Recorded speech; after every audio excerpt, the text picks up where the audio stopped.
शिवाय गुरवे नमः।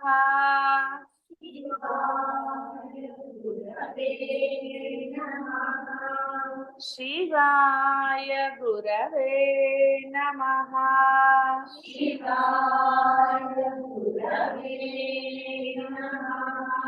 शिवाय गुरवे नमः।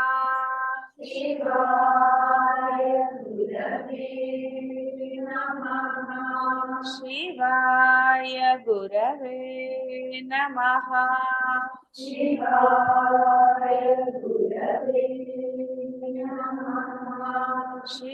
शिवाय गुरवे नमः।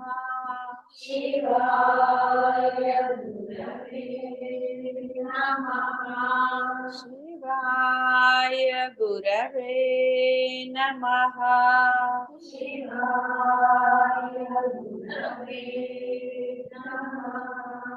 शिवाय गुरवे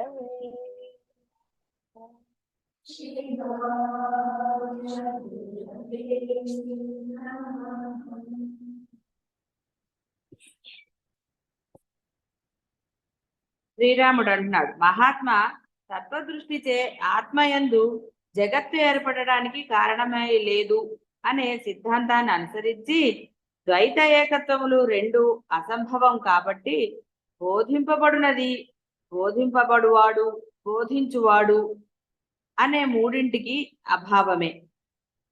అభావం సంభవిస్తే శాస్త్రాలు ఎలా బోధించాలి అనగా, దృశ్యమునకు అతీతమైన బోధత్వము నిర్మల బోధ స్వరూపమే ఆత్మ అను శాస్త్ర పాఠ్యాంశాలు సమకూరటం మొదలైనవి ఎలా సంభవం? ఈ జీవుడు అకర్మకమగు బోధ రూపమును సంతరించుకోవటమే మోక్షం మొదలైన నిర్వచనాలు అర్ధరహితమా? అజ్ఞాని జ్ఞానమును సంతరించుకోవటం ఇలాంటి మాటలు అన్నాడు. అప్పుడు మహర్షి చెప్తున్నారు, అజ్ఞాతమగు బ్రహ్మము నేను అజ్ఞానిని అని తలచిన సందర్భంలో అట్టి అజ్ఞానం యొక్క క్షయము అనే ఫలం ఆశ్రయిస్తుంది. తెలియని వాడికే చెప్పాలి, తెలిసిన వాడు చదువుతాడు, చదివి వింటాడా? అట్టి బోధ కర్మత్వాన్ని పొందుతుంది. చెప్పటం అనేది ఒక కర్మ. అప్పుడు బోధ అనే శబ్దము ఫలరూపమగు సకర్మత్వాన్ని పొందుతుంది.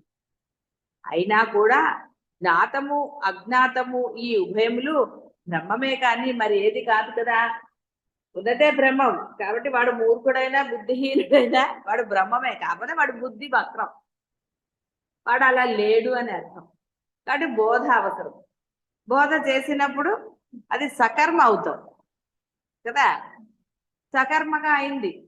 కానీ వాళ్ళిద్దరూ ఎవరు అంటే వాళ్ళిద్దరు అజ్ఞానులు కాబట్టి వాడికి బోధింపబడవలసిన ఆవశ్యకత ఏర్పడింది. బోధించబడుతున్నా కాబట్టి వాడు బ్రహ్మం కాదా?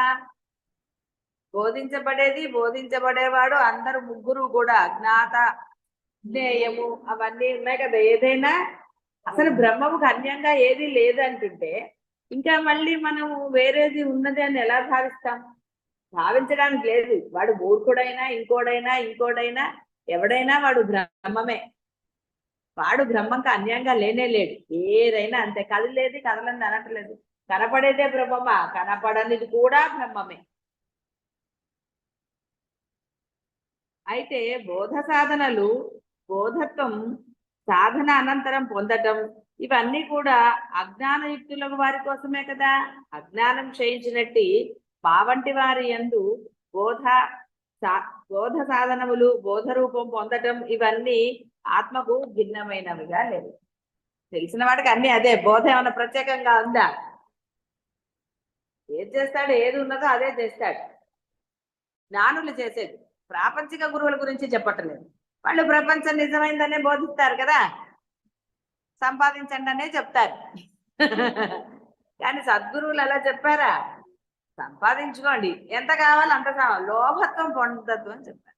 ఆ ధనం కోసం ఈ మార్గాన్ని వదిలేసి ధనం మాత్రమే ముఖ్యమని ధనం సంపాదించమని చెప్పడం. చేసేది చేయించేది చేయబడేది పరబ్రహ్మం అని చెప్పిన తర్వాత ఇంకా నువ్వు అసలు అనవసరంగా కష్టపడటం ఎందుకు? దేనికి కష్టపడాలి? ఎంత మేరకు ధర్మంగా నీ కుటుంబాన్ని నువ్వు పోషించుకోవాలి. గృహస్థువు కాబట్టి నీ ధర్మం నువ్వు చేసి తీరవలసిందే, అందులో సందేహం ఏం లేదు. అంతేగాని నేను గృహస్థుడైనా మార్గంలో ఉన్నాను కాబట్టి మానేస్తానంటే మరి పెళ్లి చేసుకున్నావా, పిల్లలు ఉన్నారు, వాళ్ళని పోషించవలసిన బాధ్యత భార్యకైనా అదే. చేసుకున్నావు కాబట్టి పిల్లలు ఉన్నా లేకపోయినా భర్త ధర్మము భార్య ధర్మాలు ఉంటాయి, వాటిని మనం ఇది చేయకూడదు.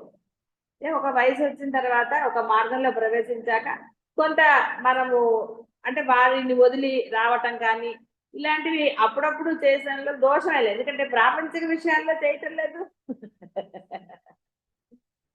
అంటే ఇక్కడ అర్థం ఏంటంటే ఏది నీ జీవితానికి పరమార్థం కలుగ చేస్తుందో దానికోసం నువ్వు కొంత ఇది చేయటంలో దోషం లేదు. అయితే అందుకనే సంపాదన ఎంతవరకు అంటే ఎంత సంపాదిస్తే చాలు అంటావు,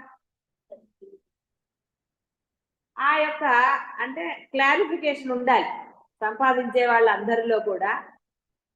ఒక వయసు వచ్చిన తర్వాత చెప్తున్నాను, ఇంకా చిన్నపిల్లలు ఉన్న వాళ్ళకి కొంత సంపాదన తప్పదు, వాళ్ళకి చదువులు పెళ్ళిళ్ళు ఇవన్నీ ఉన్నాయి కాబట్టి చేయాలి. కానీ వాళ్ళు కూడా అనవసరంగా మితిమీరిగా తాపత్రయపట్టాలు అలాంటివన్నీ అక్కర్లేదు.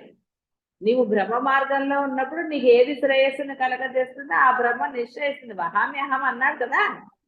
ఇప్పుడు ఎంతో మంది కూడా ఉద్యోగం చేసే వాళ్ళందరికీ ఇవి అనుభవాలే, బ్రహ్మానుభవాలు లేవేంటి? అందరికీ ఉన్నాయి, ఉద్యోగం చేసే వాళ్ళందరికీ కూడా ఉన్నాయమ్మా. ఉన్నాయమ్మా. కాబట్టి బ్రహ్మము అక్కడ చూస్తాడు, అన్ని చోట్ల చూస్తాడు. అంటే మనం ఒక వయసు దాటిన తర్వాత అనుకోండి, తర్వాత ఆ సంపాదన దేనికోసం, ఇంకా దేనికోసం సంపాదించాలి, ఈ ప్రశ్న వేసుకోవాలి. అంటే మామూలుగా ఏమనుకుంటారు, ఒట్టిగా కూర్చుంటే ఎంత వస్తుందంట. మరి రమణ మహర్షి సుమైరనే కదా చెప్పాడు, నోరు మూసుకుని కూర్చోమనే కదా చెప్పాడు. కానీ ఇక్కడ అర్థం ఏంటి అంటే అనవసరమైన జంజాటంలోకి వెళ్ళక్కర్లేదు. ఎందుకంటే తెలిసింది, నువ్వు స్థిరత్వం పొందావా? స్థిరత్వం పొందనప్పుడు మరి నీకు సమయం ఎక్కడ ఉంటుంది? అది కొంత వయసు వచ్చిన తర్వాత అనండి, లేదా మనకి ఏం బాధ్యతలు లేవు, ఇప్పుడు అన్ని బాధ్యతలు అయిపోయాయి, అప్పుడు మన అంటే తెలిసింది. ఇప్పుడు బోధ జరిగినది, బోధ జరిగిన తర్వాత బోధని మనం నిర్లక్ష్యం చెయ్యరాదు. బోధ అనేది సర్వకాలాల్లో నీకు లభిస్తుంది అని పొరపడరాదు. ఎప్పుడు లభిస్తుంది ఆ బోధ? మనకి చెప్పలేము. బోధ మనకి లభించచ్చా? అసలు మనం ఉండాలిగా, బోధ పొందడానికి కూడా మనం ఉంటామని గ్యారంటీ ఎక్కడన్నా రాసిచ్చారా? మరణిస్తావురా అని ఎవరు చెప్తారు?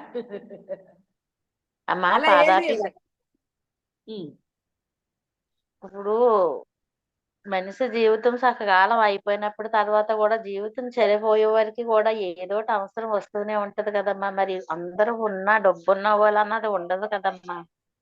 మరి కదమ్మా. అదే ఒకసారి ఒకటి వినండి, మీకు ఏ అవసరాలు ఉన్నాయో డబ్బైనా కూడా పరబ్రహ్మమే కదా ఇవ్వవలసింది. అవునమ్మా.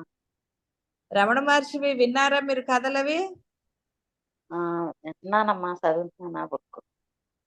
సరే, ఎంతమంది డబ్బున్న వాళ్ళే ఇది అవుతున్నారు చెప్పండి? అందరూ డబ్బుండే ఇది అవుతున్నారా? ఏమోనమ్మా, మరి దాని గురించి బాగా పర్వాలేదు. రమణ మహర్షి 15 ఏళ్ల వయసులో అరుణాచలం వచ్చాడు. ఆయన 5 పైసలు ఎప్పుడు సంపాదించలేదు, తపస్సు చేశాడు, ఆయనకి జ్ఞానం సిద్ధించింది ఆ చిన్న వయసులోనే. తర్వాత ఆయన ఎప్పుడు కూడా ఏం సంపాదన చేయలేదు, కేవలం 2 చేతులకు దోసిలి పట్టి భిక్ష అడిగారు మొదట్లో. ఆ దోసిల్లో ఎంత పడితే అంతే తినేవారు. మళ్ళీ కంచాలు గట్రాలు సంచులు లేవు ఆయన దగ్గర దాచుకోవటం, అంతే తిని అలా ఉన్నారు ఆయన. అయితే ఆయన ఉన్నారు కాబట్టి మనం ఉండగలుగుతామా అన్న ప్రశ్న వస్తుంది. ఇక్కడ నేను చెప్పేది ఏంటంటే ఆయన దేని గురించి తాపత్రయపడలేదు, ఏదీ చేయలేదు. కానీ మరి అరుణాచలంలో ఇంత ఆశ్రమం వచ్చింది, అన్నీ వచ్చాయి. ఆయన ఏది ఆశించలేదు, దేనికి తాపత్రయపడలేదు, ఎవరిని అడగలేదు, ఏది చేయలేదు. కానీ ఆ బ్రహ్మము ఆయన, ఇంకొక చిన్న విషయం చెప్పాలంటే మీకు, ఆ తపస్సు చేసుకుని ఆయన ఆ ప్లేస్ నుంచి బయటకు వచ్చినప్పుడు ఆ పిల్లవాడు రమణ మహర్షి అప్పుడు 16 ఏళ్ల. సో ఒంటి నిండా అవన్నీ కుట్టి రక్తం కారుతూ జుట్టు విపరీతంగా పెరిగిపోయి అలా ఉంటే ఒక తల్లి, ఆవిడకి ఎవరు చెప్పారండి? ఆవిడకి అవసరమే లేదు అసలు, అప్పటికి ఆయన జ్ఞాని అని ఎవరికీ తెలియదు. కానీ ఒక తల్లి ఆ పిల్లవాడిని తీసుకుని వెళ్ళి తలెంటు పోసి ఒళ్ళంతా శుభ్రం చేసి, బట్టలు అంటే ఆయన అప్పుడే మానేశారు అనుకోండి గోచు, అలా ఎందుకు చేసింది ఆ తల్లి చెప్పండి?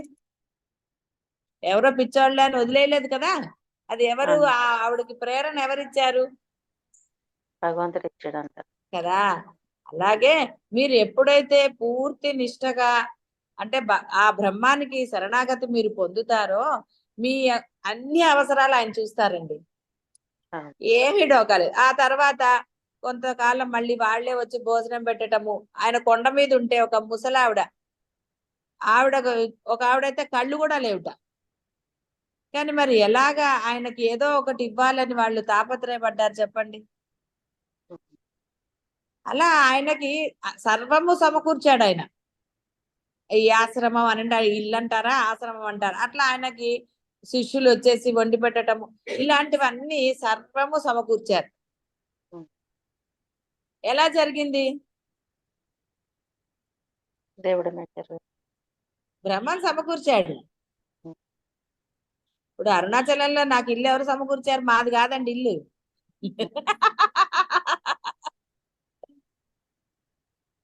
ఎవరిచ్చారు చెప్పండి అరుణాచలంలో ఉండడానికి? మేమేం అద్దె కట్టట్లేదు. మరి ఆ బ్రహ్మం ఇచ్చాడు. బ్రహ్మంలో ఉన్నప్పుడు శరణాగతి పొందినప్పుడు ఆయనే చూసుకుంటాడు కదా. అందులో అనుమానమే లేదండి. కాబట్టి ఇక్కడ డబ్బు అనేది నిజం, బ్రహ్మ మార్గంలో డబ్బు అనేది అప్రధానం. మన అవసరానికి దేనికంటే అవసరము అంటాం డబ్బు. అసలు అవసరం రాకుండా చేయగలిగే శక్తి ఆ బ్రహ్మానికి ఉన్నది కదా. ఉందా లేదా చెప్పండి? ఉందమ్మా. నేను ఎవరిని ఇక్కడికి రమ్మలేదు వండి పెట్టడానికి. సరే ఒక ఆవిడ వచ్చి ఇక్కడే ఉంటుంది రమ అని, ఆవిడ వండి పెడుతుంది. నేను వద్దు మీ ఇంటికి వెళ్ళిపోండి అన్న ఆవిడ వెళ్ళట్లేదు. ఏం చేయను? అంటే ఎలా సమకూరుతాయి? నేనేం ఆశించలేదండి. ఆవిడని వచ్చి చేయమని చెప్పానా? నేనేం చెప్పలేదు. బ్రహ్మ తోలేస్తారు. అది అందుకని మీరు అసలు దాని గురించి యోచన చేయవలసిన అవసరమే లేదు. గృహస్థులో ఉన్న వాళ్ళకి కూడా ఆ బ్రహ్మం యందు కనుక ఆ శరణాగతి వాళ్ళు పొందితే తప్పకుండా వాళ్ళకి ఏది ఆవశ్యకమో ఎప్పుడు ఏదో ఆయన ఇచ్చి తీరుతారండి. మనలో సహనం ఉండాలంతే. ఏ అవసరానికి వెతుక్కోవాల్సిన అవసరం ఉందో ఇలాంటి అనుభవాలు చాలా మంది దగ్గర ఉన్నాయండి. అంటే కొంతమందికి బాగా డబ్బులు ఉన్నాయనుకోండి, అది వేరే విషయం. డబ్బు లేని వాళ్ళు కూడా ఉన్నారు కదా. అదే దాని గురించి అడిగానమ్మా. అది అందుకని డబ్బు అనేది అసలు బ్రహ్మ మార్గంలో, ఎందుకంటే డబ్బును సృజించింది అంటే పుట్టించింది కూడా ఆ బ్రహ్మమే. అవును. కాబట్టి మనకు దిగులు లేదండి. రేపు ఎట్లా అని అనవసరం మనకి. ఎందుకంటే అసలు ఆ రేపు అనేది ఉందా? బ్రహ్మానికి శరణాగతి పొందాక అంటే ఆయన మనలోనే ఉన్నాడు, మనమే అది అని అంటున్నాం. అన్నప్పుడు మనకి భయం దేనికి కదా. అందుకని ఏం దిగులు లేదమ్మా. డబ్బు అనేది అసలు మనం దాని గురించిన పట్టింపు లేకుండానే ఉండాలి. డబ్బు దృష్టి ఉంటే కనుక మనకి అసలు సాధన చేయలేరండి. డబ్బు మీద దృష్టి ఉంటే సాధన చెయ్యలేరు, చాలా కష్టం. అందుకని ఏది ఉన్నా కూడా లేస మాత్రం అంటే అర్థం ఏంటండి? చిన్న ఇసుక రేణు అంతది కూడా మనం ఏదైనా దాచుకుంటే నాది అని మీరు సాధన చేయలేరు. ఎందుకంటే మీ దృష్టి దాని మీద ఉందా లేదా చూసుకోవాల్సి వస్తుంది కదా. అవునమ్మా, లేకపోతే దాని మీద ఉండదండి అసలు. అదే ఉండదు. కానీ లేదని చెప్పేసి ఇప్పుడు మనం సాధనలో ఉన్నప్పుడు కన్నా సరే మీరు చెప్పినట్టు అలా అవకాశాలు వస్తే ఏం పర్వాలేదు ఆ జీవికి, లేదంటే జీవితకాలం బాధలు పడుతున్నారు కదా అనేసి. అదే అంటున్నానండి, వాళ్ళు అజ్ఞానంతో ఏదో అనుకుని బాధపడుతున్నారు, శరణాగతి పొందలేదు కదా. అవునమ్మా. శరణాగతి పొందిన వాళ్ళ సంగతి మనం మాట్లాడుకోవాలి, ఎందుకంటే వాళ్ళకి ఇది తెలియనప్పుడు వాళ్ళు ఏం సాధన చేస్తారు. అవును. వాళ్ళు తెలుసుకోవడానికి ప్రయత్నం చెయ్యరు, కాబట్టి అది ఇహ అది కర్మ అంటాం మనం. అంతకు ముందు జన్మలది అనండి, ఏదైనా అనండి, వాళ్ళు అవును. అనుభవిస్తారు. ఉం. ఇక్కడ మీకు తెలియబడింది, బ్రహ్మం ఏమిటో తెలియబడింది, అవునమ్మా. ఆ బ్రహ్మమే మీరు అని కూడా తెలియబడింది. ఆ. కాబట్టి ఇక బ్రహ్మానికి దేనికి తాపత్రయం కదా, వాళ్ళకి ఏ అవును. కష్టాలు ఉండవండి, అన్ని అవునమ్మా. సమసిపోతాయి. ఏదో సరే. లక్షలు వచ్చేస్తాయని నేను చెప్పను, అవును. తృప్తిగా ఉంటారు, ఎందుకంటే లక్షలు ఉంటేనే తృప్తే లేదు కదా. తృప్తి అనేది మన మనసుకు సంబంధించింది. ఏం కావాలండి, కట్టుకోవడానికి 4 బట్టలు, తినడానికి 2 పూట్ల 3 పూట్ల తినడానికి ఫుడ్, అంతకన్నా ఏమన్నా ఉందా, వేరే తృప్తి ఉందా? ఇంకంతే కావాలి కదా. అంతే, అది ఆయన ఇస్తాడు అన్నీ కదా, అయిపోయినారు. ఇస్తాడు ఆయన. అవును. అది మన, అందుకనే ధర్మాన్ని ఆచరించమని చెప్పేది. మన ధర్మం మనం ఉంటే అన్ని బ్రహ్మాండంగా జరుగుతాయి. సరేనా? అలాగే అమ్మా, పాదాభివందనాలు.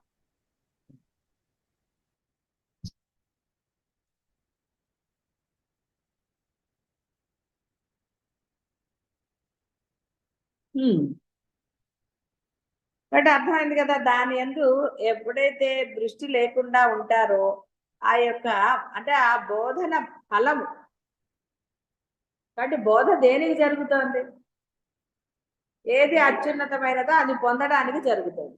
మరి అది జరుగుతున్నప్పుడు మనం అనవసరమైన వాటి గురించి ఏదైనా చేస్తే బోధ ఫలితం జరుగుతుందా అంటే, అప్పుడు జీవుడు ఉంటాడు, వాడు అజ్ఞాని కిందే లెక్క కదా.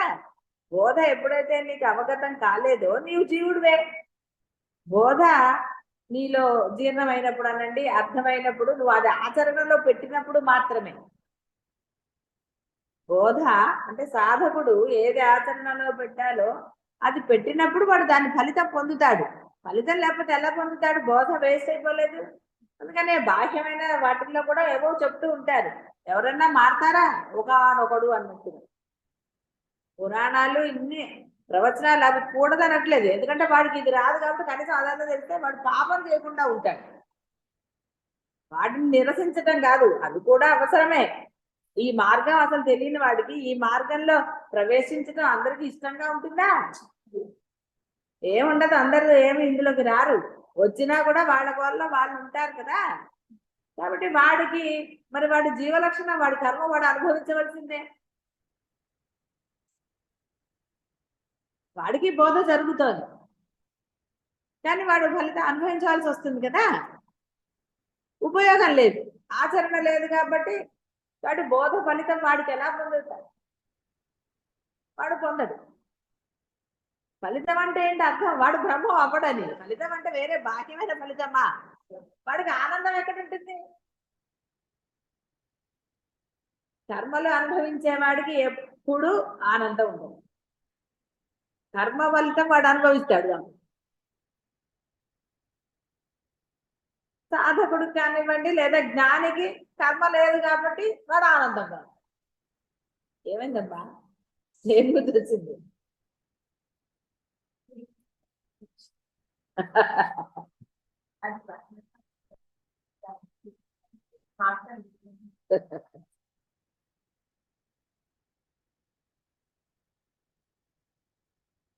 కాబట్టి అజ్ఞానం క్షయించినట్టు మా వంటి వారి యందు బోధ సాధనములు, బోధ రూపం పొందట అన్ని ఆత్మకు భిన్నమైనవి లేవు.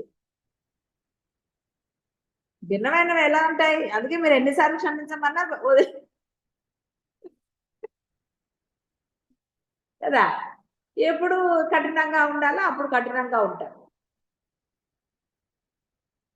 జగత్తులో పదార్థములన్నీ బ్రహ్మంగా కనిపిస్తున్నట్లే మాకు ఆయా బోధ సాధనలు సాధనానుసారం బోధ స్వరూపం సంతరించుకోవటం ఇవన్నీ బ్రహ్మమునందే బ్రహ్మము రూపంగానే అగుపిస్తాయి. బ్రహ్మమునకు భిన్నమై ఎప్పుడు ఏదీ లేదు. భిన్నంగా ఉన్నప్పుడు కదా నానగోల, వేరే బుద్ధి ఎప్పుడు వస్తుంది? భిన్నంగా ఉన్నప్పుడు. నేను అన్నప్పుడు కదా నాకు అది కావాలి అనిపించడం, నాకుంటే బాగుండు అనిపించడం నేను ఉన్నప్పుడు. నేను లేనప్పుడు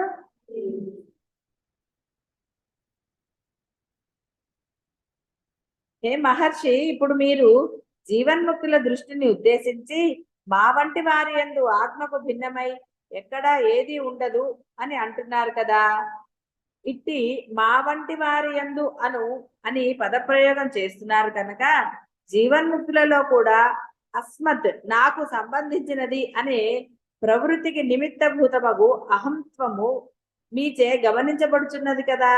అనగా జీవన్ముక్తులలో అజ్ఞానం ఉండదు, తదితరులలో ఉన్న అజ్ఞాన దృష్టి జీవన్ముక్తులకు ఉంది. అయితే జీవన్ముక్తులలో నేను అనే మూల పదార్థంతో తయారైన అహంత్వం ఉంటుంది కదా, ఉంటుంది. సరే, జీవన్ముక్తులు జ్ఞానులై ఉన్నారు, అందుచేత ఈ అహంత్వం అంటే నాకు సంబంధించినది అనబడేది అజ్ఞాన కార్యం కాదు. అది అజ్ఞాన కార్యమే అయి ఉంటే అది జీవన్ముక్తులలో ఉండేది కాదు కదా. బోధ లేక శుద్ధ జ్ఞానం తానే ఈ అహంత్వం రూపంగా పరిణామం పొందుతున్నది అవుతుంది. ఇంతవరకు బాగుంది. అట్టి నిర్మల బోధ సత్త నుండి ఉత్పత్తి అయి ఉన్న అహంత్వం బోధ రూపం కంటే భిన్నమైన రూపం కలిగి ఉండటమే మాకు ఇక్కడ కొంచెం దుర్భరంగా అంటే కొంచెం కష్టంగా ఉంది స్వామి. ఈ అహంత్వం అనగా ఈ జీవుని రూపము అహత్వమే కదా. మరి మీరు జీవన్ముక్తులై పరము అనంతము భూత భవిష్యత్ వర్తమానములలో యథాతథము జాగ్రత్త స్వప్న సుషుప్తుల అనబడే త్రివిధములైన పరిచ్ఛేదము లేనిది అతి నిర్మలము అయినట్టి శుద్ధ చిన్మాత్ర స్వరూపము ధరించిన వారే ఉన్నారు కదా. అట్టి చిన్మాత్ర స్వరూపులకు తమయందు అహంత్వం అనేది ఉండటం ఎలా కుదురుతుంది? జాగ్రత్తలో ఉన్నవానికి స్వప్నం ఉండదు, సూర్యకాంతిలో చీకటి లేదు. అలాగే జీవన్ముక్తులకు మహనీయులలో అహంత్వం ఉండడానికి వీలు లేదు కదా. శుద్ధ చిన్మాత్ర స్వరూపం ధరించిన తర్వాత కూడా మా వంటి వారు అనే రూపంలో ప్రదర్శితమయ్యే అహంత్వం ఎలా ఉండగలదు? సమాధానం చెప్పండి.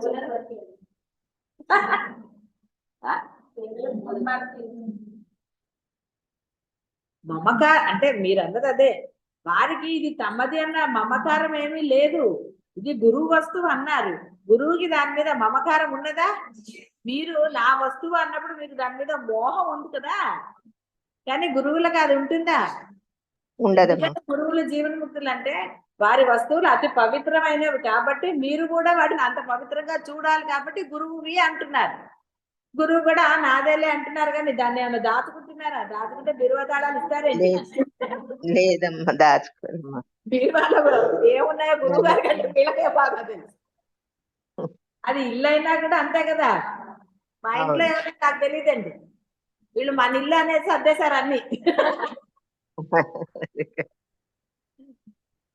మరి ఇప్పుడు మీరు అంత స్వతంత్రంగా ఉండగలుగుతున్నారా లేదా?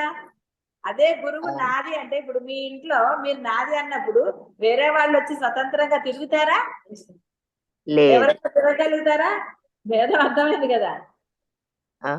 రామచంద్ర, వాయువే వాయుస్పంద రూపముగా వాయు తరంగాలుగా అగుచున్నది కదా, జలమే జల తరంగములుగా అనిపిస్తోంది కదా. అలాగే బోధ యొక్క ఏ బోధ రూపం కలదో అది ఏ అహంతం అనే పేరుతో కూడా చెప్పబడుతోంది. కాబట్టి మాకు అనుభవం అవుతున్న నేను అహం అన్నది ఆత్మ కంటే భిన్నము కాదు. అందుకే అందరేడలా ఒకేలాగా ప్రవర్తించగలుగుతాం. లేదంటే నేను అన్నది ఉందనుకోండి, ఇది నాది నేను దాచుకోవాలనుకున్నప్పుడు ప్రేమభావం రాదు, భేదమే ఉంటుంది. ఎప్పుడైతే నాది అని నేను దాచుకున్నానా నాకు భేదభావం వచ్చేసింది కదా. ఆ భేదభావం మీ పట్ల కూడా ఉంటుంది కదా. భేదం వచ్చింది అనుకోండి, అది ఇక అన్నిటికీ ప్రసరిస్తుంది. ప్రసరించదా? మీరు మీ బ్యాగుల్లోనే దాచుకోవట్లేదు అన్ని కదండి. అందరిది అని బయట పెడుతున్నారా? అది నాది. పుస్తకాల మీద పేర్లు రాసుకుంటారు చూసారా? పుస్తకాల మీద కూడా పేర్లు రాసుకుంటున్నారు కదా. మరి ఏ పుస్తకం అయితే ఏంటి, అన్ని అవే పుస్తకాలు కదా. అయినా కూడా పేరు రాసుకుంటున్నారా లేదా? సరే పోనీ కన్ఫ్యూజన్ అన్న ఏదన్నానండి, కానీ భావం అలా ఉన్నదా లేదా అన్నది చాలా ముఖ్యం. భావం అలా ఉందా లేదా? నిర్భయంగా అక్కడ పెట్టగలుగుతున్నారా? వద్దు ఎవరైనా పట్టుకుపోతారని పట్టుకుంది. భావం తేడా. మొన్న కూడా పుస్తకం మారిపోయిందండి నా పుస్తకం అంటారు. ఎవరిది ఏది నీది ఏది ఎవరు ఇక్కడ వేరే వాళ్ళు ఉన్నారు, దొంగలు ఉన్నారు జాగ్రత్త అని బోర్డు లేదు కదా. ఓన్లీ మనం చెప్పలేం కదా దొంగలు ఉన్నారంటే, ఉంటే ఉండవచ్చు కాక మనం ఏం చేస్తాం, దానికి మనం ఏం చేయలేం కదా. రమణ మహర్షి ఏమన్నాడు, అరే నీ దగ్గర ఏదో ఉందని తలుపులు వేసుకున్నావు కాబట్టి దొంగలు వచ్చారన్నాడు. దొంగ మీరు తీసుంచినా తీసుకుంటాడు, తలుపు వేసినా తీసుకుంటాడు కదా. ఇప్పుడు దొంగ బుద్ధి అనేది ఎలా అయినా వాడు ఇది చేయగలుగుతాడు, ఎందుకంటే వాడు బుద్ధి అదే, వాడు ఎంతసేపు అదే ఆలోచిస్తాడు కదా. కాబట్టి దానికి మనం ఎందుకు అవస్థ పడ్డాం, మనది ఏది కాదు. మనది కాదు అన్నప్పుడు మనం దాచుకోవడం దేనికి. వాడు తీసుకున్నాడు, సరే తీసుకొనివ్వండి.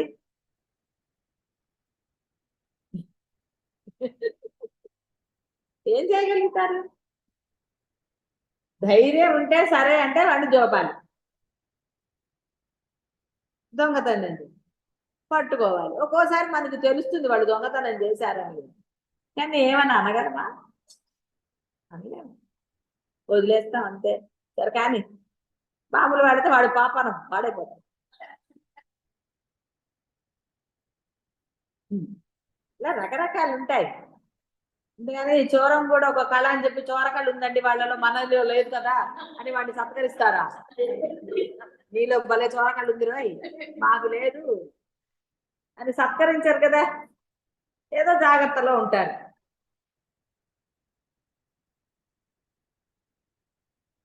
కాబట్టి నేను అహం అన్నది ఆత్మ కంటే భిన్నం కాదు. బోధ మరియు బోధ రూపత్వంలే జీవన్ముక్తులలో ఉండే అహంత్వం మరియు అభిమానములే అజ్ఞానుల అహం.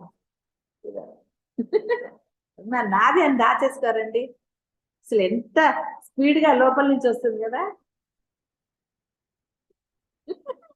అసలు అంటే సెకండ్ కూడా ఆలోచించే పని లేదు. మనది అన్నప్పుడు, మనదే కాదన్నప్పుడు కొంచెం ఆలోచిస్తాం, అదేనేమో అన్నట్టుగా. అదే లేకపోతే అదే భేదం, వేరే భేదం ఏం లేదు. భేదం ఉందా ఇంకోటి ఏమీ లేదు. అందుకని గురువు అన్నప్పుడు ఆ శ్రద్ధ మీలో ఉండాలి. అంతేగాని గురువే కదా అని అన్ని ఇచ్చేస్తున్నారు కాబట్టి మనం కూడా గురువు అన్ని వాడేసుకోవచ్చు అనుకుంటారా. మీలో భేదభావం నశించే వరకు కాదు, దేహం నశించే వరకు. ఎందుకంటే గురువుని దేహంతోనే చూస్తున్నారు కదా, మీరు దేహాలతోటే ఉన్నారు కదా. కాబట్టి ఆ వస్తువులు, దేహం అంటే ఒక వస్తువే, ఆ వస్తువే కదా తేడా. కాబట్టి గురువు వస్తువులను కూడా అంత జాగ్రత్తగానే ఉంచాలి. అంతేగాని ఇప్పుడు స్థిరత్వం పొందుతుంది అని కానీ ఇలా వచ్చేసి హాయ్ అనేస్తారా, అనకూడదు కదా. అలాగే గురువు యొక్క స్థానం కూడా అంతే పవిత్రం.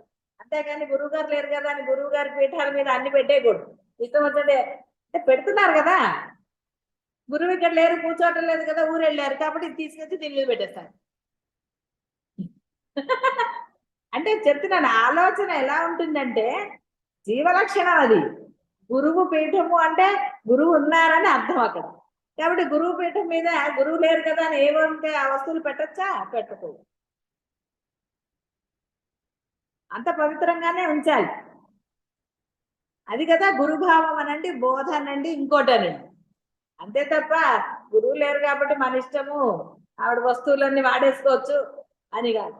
గురువు ఉన్నప్పుడు ఎంత పవిత్రంగా వాటిని మీరు చూస్తారో, గురువు లేనప్పుడు కూడా గురు వస్తువుల పట్ల అంతే శ్రద్ధ ఉండాలి. అంతే తప్ప అనవసరమైన విషయాల జోలికి వాటికి గురువు విషయాలు అంటే గురువు యొక్క వస్తువుల పట్ల కూడా వేరుగా మనం ఇది చేయడానికి లేదు. భేదం వచ్చేసింది కదా, భేదం రానంత వరకు అహంతో ఉంటుంది. ఇంకా ఇది నా వస్తువు అలా, అది లేకపోతే స్థిరత్వం అదే వస్తుంది. ఈ విధంగా జగత్తుకు సంబంధించిన అభిమానరహితమైన అహంత్వం బోధరూపమే అయి ఉండి జీవన్ముక్తులలో కనపడుతోంది. అజ్ఞానులలో అహంత్వం దృశ్యమునకు సంబంధించిన అభిమానముతో కూడుకుని కనిపిస్తుంది. ఇంతకు మించి అహంత్వమునకు భిన్నత్వం ఏది జీవన్ముక్తులకు కనిపించడం లేదు. దృశ్యమునకు సంబంధించిన అభిమానము కూడా బ్రహ్మమునకు అభిన్నమైనదిగా మాకు అనుభూతం అవుతుంది కనుక జీవన్ముక్తులని చెప్పకూడదు. అందుకని మాకు అని అంటారు, ఎందుకంటే తను మిగతా వాళ్ళందరినీ ఆయన కలుపుకుంటారు కాబట్టి. అందుకని అక్కడ నేను సంబోధన కానివ్వండి, ఇలాంటి మేము ఫలానా అని కానీ మాకు ఎలా లేదని చెప్పబడుతుంది, భేదం చెప్పబడుతుంది. రే నీలో కనుక భేదభావం లేకపోతే అప్పుడు ఇంకా అంటారు ఎవరన్నా ఆయన జీవన్ముక్తులను తనతో ఎందుకు కలుపుకున్నాడు, ఈయన ఆయన అందరూ కూడా జీవన్ముక్తులు కాబట్టి మాకు అన్నాడు. ఎందుకని మీరు నేను జీవన్ముక్తులమే అన్నాడు ఆయన, బ్రహ్మస్వరూపులమే. కానీ మీలో ఇంకా ఈ యొక్క నాది అన్న భావన ఉన్నది కాబట్టి మిమ్మల్ని కలపట్లేదు. సభికులారా అని సంబోధించారు. అప్పుడు జీవన్ముక్తులారా అని కూడా అన్నాడు ఆయన, అంతేగాని సమానము అనలేదు ఎక్కడా కూడా.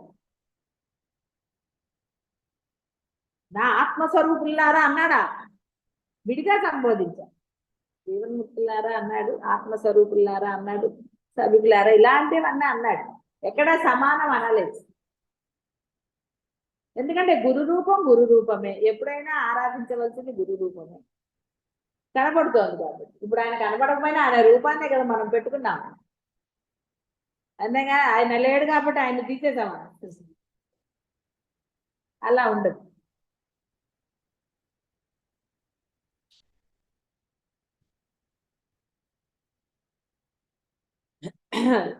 స్వామి శాంతి రూపముగు సముద్ర జలమే తరంగముల రూపం ధరిస్తున్నట్లుగా జీవన్ముక్తుల దృష్టిలో చిన్మాత్ర స్వరూపముగా ఆత్మయే అహంత్వం. జగత్తు తెలుసుకొనువాడు అంటే బోధ్య, బోధం, బోధ అనే త్రిపుటి అయినట్టు ఈ రూపాలుగా ధరిస్తున్నదని తేలిపోతోంది కదా అన్నాడు. అప్పుడు వశిష్ఠులు బాగా చెప్పావయ్యా. కాబట్టి అనంతము, శాంతము, ఏకము, పరిపూర్ణము అయినట్టు కేవల పరబ్రహ్మమే సర్వదా పరమపదం అయి ఉండి సర్వరూపంగా స్థితిని పొంది ఉన్నది అవుతుంది. అనగా జగత్తుగా ఏది కనిపిస్తోందో అది పరబ్రహ్మమే అయి ఉన్నట్లే కదా. అప్పుడుగా జగత్తు అహంకారాలను గురించిన అద్వైత హాని దోషం ఇంకెక్కడిది? అహం జగత్తుల వాస్తవ రూపం సర్వదా నిర్మల పరబ్రహ్మమే అనే నా సిద్ధాంతం దిగ్విజయంగా నిర్ద్వందంగా జయప్రదమైనట్లే కదా అని అన్నాడు. ఇప్పుడు కానీ బాగా అర్థమైంది. ఏవో సందేహాలు వచ్చి అవన్నీ తీర్చుకున్నప్పుడు కదా ఆనందం. సందేహాలు తీరకపోతే ఎన్ని కష్టాలండి. సందేహాలు తీరితే కదా అమ్మయ్యా అని అనుకుంటారు. ఆచరణలో పెడతారు లేదు తర్వాత విషయం. సందేహం తీరితే కొంచెం, ఆచరణలో పెట్టకపోతే అనవసరం గురుగారు మళ్ళీ ఏదో పెట్టారు. అర్థమైంది అన్నావు కదా అంటారు. ఎన్ని కష్టాలండి కదా. ఏం లేదా, సాధకులకి ఏం కష్టాలు పాపం, గురువుకే కష్టాలు కదా.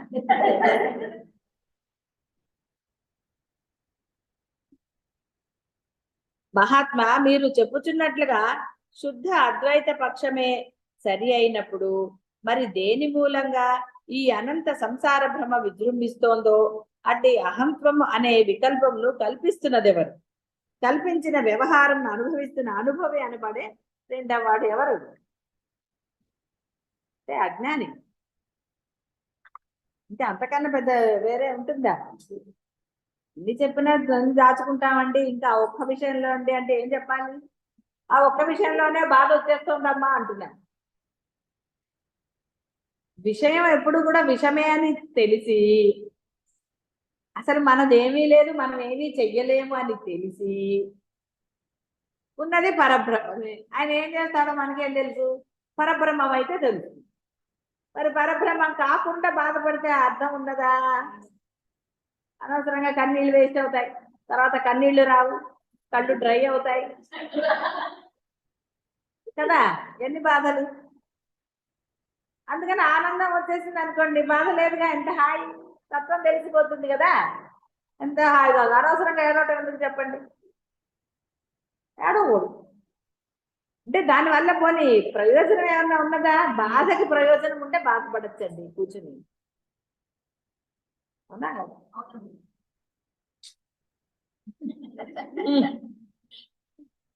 మరి ప్రయోజనం లేదు, సత్యం తెలుసు, అన్ని తెలుసు, కానీ ఆ ఒక్క విషయం ఉంటుంది. తెలిసిన తర్వాత ఒక్క విషయం కూడా ఎలా ఉంటుందండి?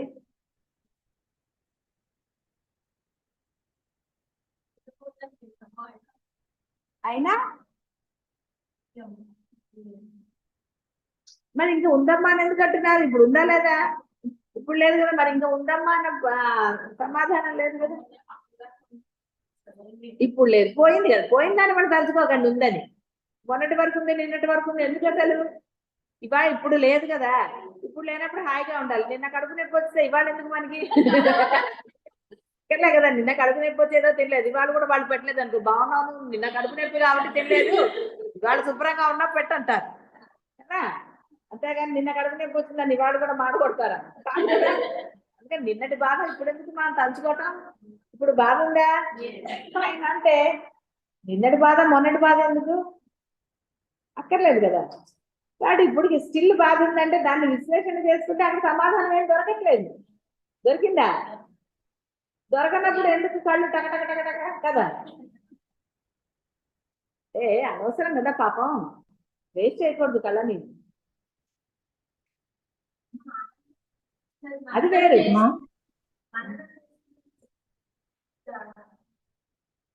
ఆనందం వేరమ్మా.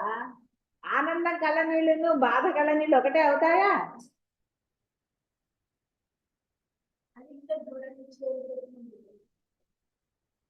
ఆనందం వేరు, అది తన్మయత్వంతో వచ్చింది. ఈ కుండ వేరు, ఆ కుండ వేరు.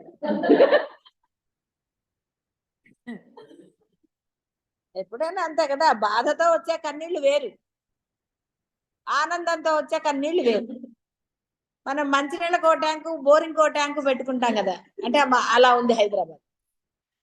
మంచినీళ్ళకో ట్యాంకు లేదు.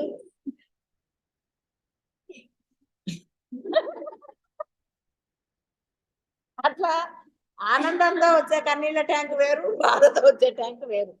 బాధ ట్యాంకులో మొత్తం బాధే ఉంటుంది తప్ప కాగడా వేసి వెతికినా అందులో ఆనందం ఉంటుందా? అందుకని సమాధానం అక్కడ రుచించదు. బాధ ట్యాంకులో సమాధానం ఇది అని చెప్తే రుచిస్తుందా? ఎందుకంటే అందులోంచి బాధే బయటకు వస్తుంది తప్ప ఇది లోపలికి వెళ్ళదు. సత్యం లోపలికి వెళితే బాధ ట్యాంకు ఖాళీ అయిపోతుంది, బాధ ఉండదు. కానీ సత్యాన్ని మనం లోపలికి వెళ్ళనివ్వట్లేదు కదా. అది జువారీ సిమెంట్ ఏవో సిమెంట్లు అంటాడు కదా, ఎన్ని సిమెంట్లు అది ఏది అవ్వదు అంటే అడ్వర్టైజ్మెంట్లు వస్తాయి. మరి అలా పెట్టుకోకూడదు. అక్కడ అది బంధమా, నేనా, ఇంకోట ఏదైనా చాలా స్ట్రాంగ్ గా ఉందన్నమాట అర్థం. అది మళ్ళీ మన ఉబిలోకే పడేస్తుంది తప్ప బాధ నుంచి బయటికి రానివ్వదు. కాబట్టి ఎప్పుడైతే అంటే ఏ విషయం పట్ల నీకు బాధ కలుగుతోందో పదే పదే అక్కడ నువ్వు విశ్లేషణ చేసుకుని సాధన అక్కడ ఎక్కువ ఉండాలి. లేదనుకోండి అది ఎప్పటికీ మరి అప్పుడు సాధన ఎలాగా? వయస్సు మన కోసం ఆగదు కదా. చూసారా, 50+ అంటే పర్వాలేదు కానీ 60+ అంటే ఒప్పుకోవటం లేదు.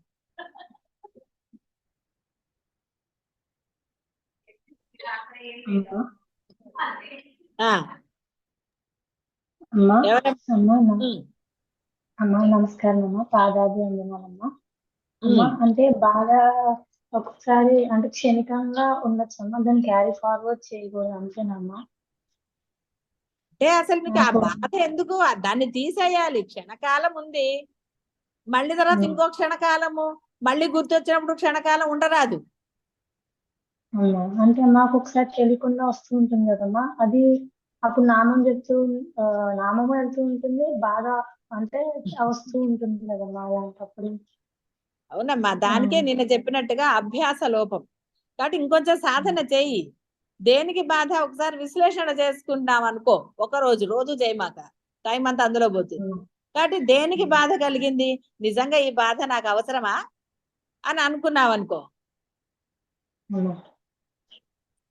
మళ్ళీ బాధ కలుగుతుందా? కలగదమ్మా. అంతే సింపుల్ కదా. అవునమ్మా, అంటే నీళ్ళు వస్తున్నా కానీ బాధ వల్ల బాధ రావట్లేదమ్మా, కానీ నీళ్ళు వస్తున్నాయి, కళ్ళమని నీళ్ళు వస్తున్నాయి. అవునమ్మా. అదే మరి ట్యాంక్ ఎప్పటికప్పుడు ఖాళీ చేసుకుంటూ మళ్ళీ ఫిలప్ చేస్తున్నావు కదా. ఖాళీ అయిపోతే నీళ్ళు ఎక్కడి నుంచి వస్తాయి? ఇంకా రావు కదా. నువ్వేం చేస్తున్నావు అంటే ట్యాంక్ ని ఎప్పుడు ఫిల్అప్ చేస్తున్నావు, అందుకని మళ్ళీ కళ్ళ నీళ్ళు వస్తున్నాయి. అసలు బాధే లేదు అంటున్నాం కదా. ఎప్పుడు బాధ అవును. కలిగింది? నీకు ఇష్టం లేనిది జరిగినప్పుడో, ఇష్టమైంది జరగనప్పుడో. అవును. అంతే కదా, ఇష్టం లేనిది జరిగినప్పుడు, ఇష్టమైంది జరగనప్పుడు, అప్పుడు కదా ట్యాంక్ ఫిల్ అయిపోతుంది. ఇక్కడ ఏంటంటే బాధ ట్యాంక్ అనేది ఇన్స్టెంట్ గీజర్ లాంటిది. ఇన్స్టెంట్ గీజర్లు అప్పటికప్పుడు నిండిపోయి వస్తూ ఉంటారు కదా. కాబట్టి అసలు ఆ ట్యాంక్ లేకుండా చేసుకున్నాం అనుకో, ఎందుకు బాధపడాలి? వాళ్ళు అన్నారు, వాళ్ళ సంస్కారం వాళ్ళు అన్నారు, అయితే నేనెందుకు ఏడవాలి అనుకోవాలి. గ్రహించలేదనుకో, గొడవ లేదు కదా, విన్నట్టు వినపడనట్టు ఉన్నారు అనుకోండి, నీ ధర్మం నువ్వు చెయ్యి. ఆశ కలిగినప్పుడు కదండి దుఃఖం వస్తుంది కదా. బ్రహ్మం ఆలంబన గాని బాహ్య బంధాల ఆలంబన ఎంతవరకు అండి? ఏదన్నా విషయం వస్తే నువ్వెవరో నేనెవరో అంటుంది బంధం. అందా? బ్రహ్మ పాపం ఎప్పుడన్నా అన్నాడండి మీలో వెళ్ళిపోయాడా పాపం? లేదమ్మా. మరి వెళ్ళలేదుగా. అంటే ఎప్పుడు మీరు పుట్టినప్పటి నుంచి మీతోనే ఉన్నాడా పాపం? మిమ్మల్ని నిలబెట్టాడా? మీ కష్టాలకి అన్నిటిని మీరు ఎంత ఏడ్చినా ఓర్చుకుని లోపల. అవునమ్మా. బాహ్య బంధాలు ఏడుస్తుంటే మీకు కూడా చిరాకు రాదు ఒక్కొక్కసారి? ఏ చాలే, ఎన్ని రోజులు ఏడ్చా, నోరు మూసుకో, ఇంకా ఏదో ఒకటి చెయ్య అన్నారా? పిల్లాడు ఊరికే ఏడుస్తున్నాడు అనుకో, నోరు మీ వెధవాన్ని మళ్ళీ ఒకటి ఏడుస్తాడు. వాడు ఫస్ట్ దెబ్బకి ఏడుస్తాడు, రెండో దెబ్బకి నోరు మూస్తాడు. వాడు బిద్దరిపోతాడు, ఏడుస్తుంటే మళ్ళీ కొడుతున్నారు ఏంటి వీళ్ళని. ఏదైనా వాళ్ళు అడిగిన వస్తువు ఇవ్వగానే టక్కున స్విచ్ ఆఫ్ అయిపోతుందా లేదా వాళ్ళ ఏడుపు? అలా ఉండాలి మనకి. ఎందుకు అసలు ఇంకా అసలు ఆన్ చేయకూడదు. ఏది మంది కాదు కదా. కాదు ఉంది అనుకున్నంత కాలం బాధ కలుగుతూనే ఉంటుంది. సరే, ఆ బంధం మనకి ఏర్పడక ముందు ఏమైంది? లేమా? ఆ బంధం ఉన్న కొన్నాళ్ళైనా ఉన్నాం కదా. ఎప్పుడు బంధాన్ని అంటుపెట్టుకునే ఉన్నారా? అంత పెద్ద గమ్ము బంధంలో లేదు అసలు. ఉందా? అంటే సత్యం మాట్లాడుకుంటే అంతే కదండి. ఏ బంధంలో అయినా అంత గట్టి గమ్ము ఉందా లోపల? చిప్కాయించేంత గమ్ము ఎక్కడా లేదు అసలు. ఒట్టిగా కనపడుతున్నా అదంతా యాక్షన్ కాదు. బయటకు వచ్చినప్పుడు కొంతమంది యాక్షన్లు చేస్తుంటారు మహా ప్రేమ కారిపోతున్నట్టుగా. అప్పుడు ఎవరో ఒకళ్ళు లోపల అనుకో ఓవర్ యాక్షన్ చేస్తున్నారు. కొంతమంది చూసేవాళ్ళు అనుకుంటారు, అబ్బో వీళ్ళ సంగతి తెలీదా అంటే ఇంట్లో కొట్టుకుంటారు ఇక్కడికి వచ్చారు. చూసారా? ఏ బంధంలో అయినా అంత గమ్మేం లేదమ్మా. ఉందా? గమ్ము ఫీలింగ్ మీదే ఉన్నది అనుకున్న ఫీలింగ్ ఎవరిదండి? కాబట్టి గమ్ము ఉన్నదని ఫీల్ అయిన వాళ్ళకే కళ్ళ నీళ్ళు వస్తాయి. ఏ బంధం పట్ల అయినా సరే కాదా? అవును. అది అందుకని ఎందుకు చెప్పు అనుకోగానే రావటం. బంధం పట్లనే కదా బాధలన్నీ కూడా. ఆ బంధం ఏదో చెయ్యలేదనో, చేసిందనో, చేస్తే సరిగ్గా చెయ్యలేదనో ఏదో ఒకటి ఉంటాయి కదా. అవి నశించినప్పుడు గురుబంధాన్ని, అందుకే ఎప్పుడు నేను చెప్పను మీకు, గురుబంధం పట్ల అది ఉండవలసినది మీకు. గురువుకి ఇక్కడ సంబంధం లేదు. బాహ్య బంధాలు రెండు కలిస్తేనే కదా. కానీ గురుబంధం అనేది గురువుతో సంబంధం లేనిది. గురువు ఎప్పుడు నిరాకారుడే, దేన్ని అంటని వాడే గురువు. మీరు ఆ యొక్క అంటే ఆ గంధమో బంధమో పెట్టుకుని మీరు వస్తారు. అది మీలో ఉండవలసిన లక్షణం.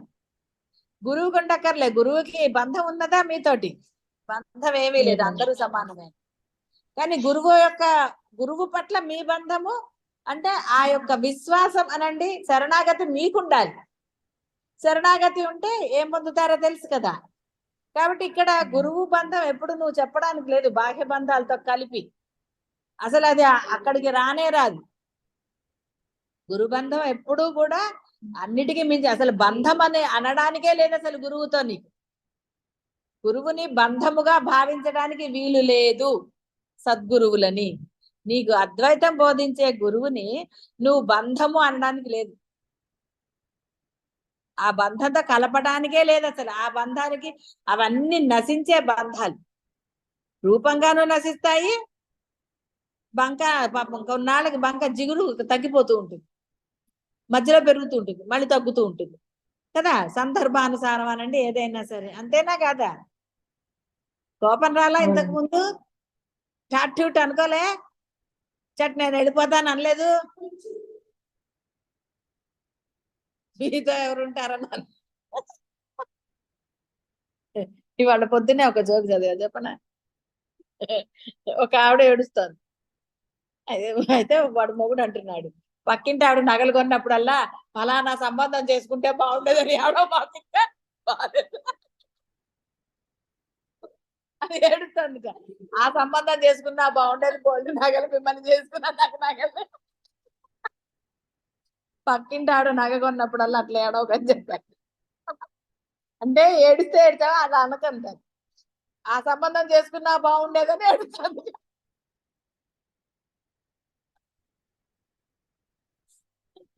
ఏదో ఉంటుంది కదా, ఇంకో సాయంత్రం మొగుడు కొట్టినందుకు అది తోడు కూడా నవ్వినందుకు ఏడ్చింది. సామెత లేదు కాబట్టి ఇక్కడ బంధాల పట్ల బాధ అనేది అది క్షణికమా ఎక్కువ అనేది మీ అభిప్రాయాల మీద ఉంటుంది, మీ భావన సౌందర్య. ఇది ఎప్పుడు బాధే అంటే ఎప్పుడు బాధ కలిగిస్తూనే ఉంటుంది. ఏదో పెళ్ళైన కొత్తలో గిఫ్ట్ కొని లేదని తలుచుకొని ఇప్పుడు కూడా ఏడవచ్చు. అంటే ట్యాంక్ లో నీళ్లు ఉన్నప్పుడు ఏడవడానికి ఏమి కదా. అదే ఏటట్టు ఆయన కొనిచ్చేదంటే నేనే కొనుక్కుంటాను. నిన్న చెప్పలేదు ఒకటి, ఆవిడే కొనుక్కుని రీల్ తీసి పెట్టింది మా ఆయన కొనిచ్చాడని. అది ఎంత ఆనందంగా ఉందండి. ఊరికి అనవసరంగా వీళ్ళు కొనిలేదు, కొడుకు కొనిలేదు, పిల్ల కొనిలేదు అంటాం ఎందుకు? అసలు మనకి గొడవ లేదు కదా. ఎందుకు అసలు ఎవరైనా కొనియాలని మనం అనుకోవటం ఎందుకు చెప్పండి? అసలు సత్యం తెలిసాక, సత్యం తెలియ ముందు ఏదో ఏడ్చామా అయిపోయింది, ఏదో సన్నాయి నొక్కారు, ఏదో జరిగాయి. ఇప్పుడు సత్యం బోధపడింది కదా, ఎవరికి ఇవ్వాలండి? దేనికి ఇవ్వాలి? ఏమిటి అవసరం కదా. ఇవ్వబడితే ఎలాగ వాళ్ళు ఇస్తారు, ఇవ్వక ఏం చేస్తారు? వాళ్ళకి రాసి పెట్టుంటే ఇవ్వద్దు అనుకున్నా కూడా ఇస్తారు కదా. చిన్నప్పుడు ఒక చిన్నపిల్లల బర్త్డే పార్టీ జరుగుతుంది. ఇంకో చిన్నపిల్లాడు బర్త్డే గిఫ్ట్ తెచ్చాడు. ఈ బర్త్డే బేబీకి వాడు ఇవ్వట్లా, దీనికి కంగారు.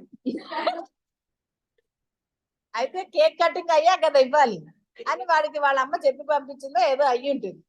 వాడు పట్టుకు కూర్చున్నాడు, ఇంకా కేక్ కటింగ్ అవ్వాలి, ఇంకెవరో రాను. ఇదేమో అది లాగుతుంది గిఫ్ట్, వాడేమో ఇయ్యనంటాడు.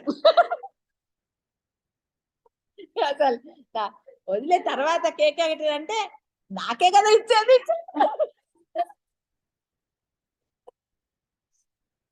అసలు ఎంత అంటే వాడేమో కేక్ కట్ అయ్యాక ఇస్తాడు, వాడు కేక్ ఇస్తే గిఫ్ట్ ఇస్తాడు వాడు. పిల్లలకి అలా ఉంటుంది కదా, చాక్లెట్ లో ఏదో ఇవ్వాలి కదా, వాళ్ళ అమ్మ కేక్ కట్ చేశాక ఇవ్వరా అని ఏదో చెప్పుంటుంది పాపం పిల్లాడికి. అందుకని వాడు పట్టుకు కూర్చున్నాడు. దీనికి అవన్నీ వీళ్ళమ్మ చెప్పలా, ముందే ఇవ్వరు గిఫ్ట్ అని. అసలు ఓ 10 నిమిషాలు వాడు ఇంకా బోరమంట. వాడు 4 ఏళ్ల పిల్లలు, వాళ్ళకి ఏం తెలుస్తుంది? ఆంటీ నా గిఫ్ట్ తీసేసుకుంటాను, నా కోసం తెచ్చింది నాకు ఇవ్వవే. నీ ఇద్దరు కాసేపు ఏడుపులు. అసలు మరి పెద్దవాళ్ళకి ఏమొస్తుంది, అబ్బాయి కదా వస్తుంది. అప్పుడు చూసారా, అలా నవ్వుకున్నా అనుకుంటే బాగుంది కదా. అంతేగాని అవునరా వెదవ తెచ్చినా కదా వాడిని ఒకటేసి తీసుకుంటే అలా చేయకూడదు కదా. అందుకని ఎక్కడైనా సరే ఏడవాలంటే ఏడవచ్చు, నవ్వాలంటే కూడా నవ్వుకోవచ్చు కదా. దాన్ని సరదాగా తీసుకుని నవ్వుకోవచ్చు. కాబట్టి ఇక్కడ అయితే మనం పట్టుకున్న విషయము బాధాకరం కదండి అంటే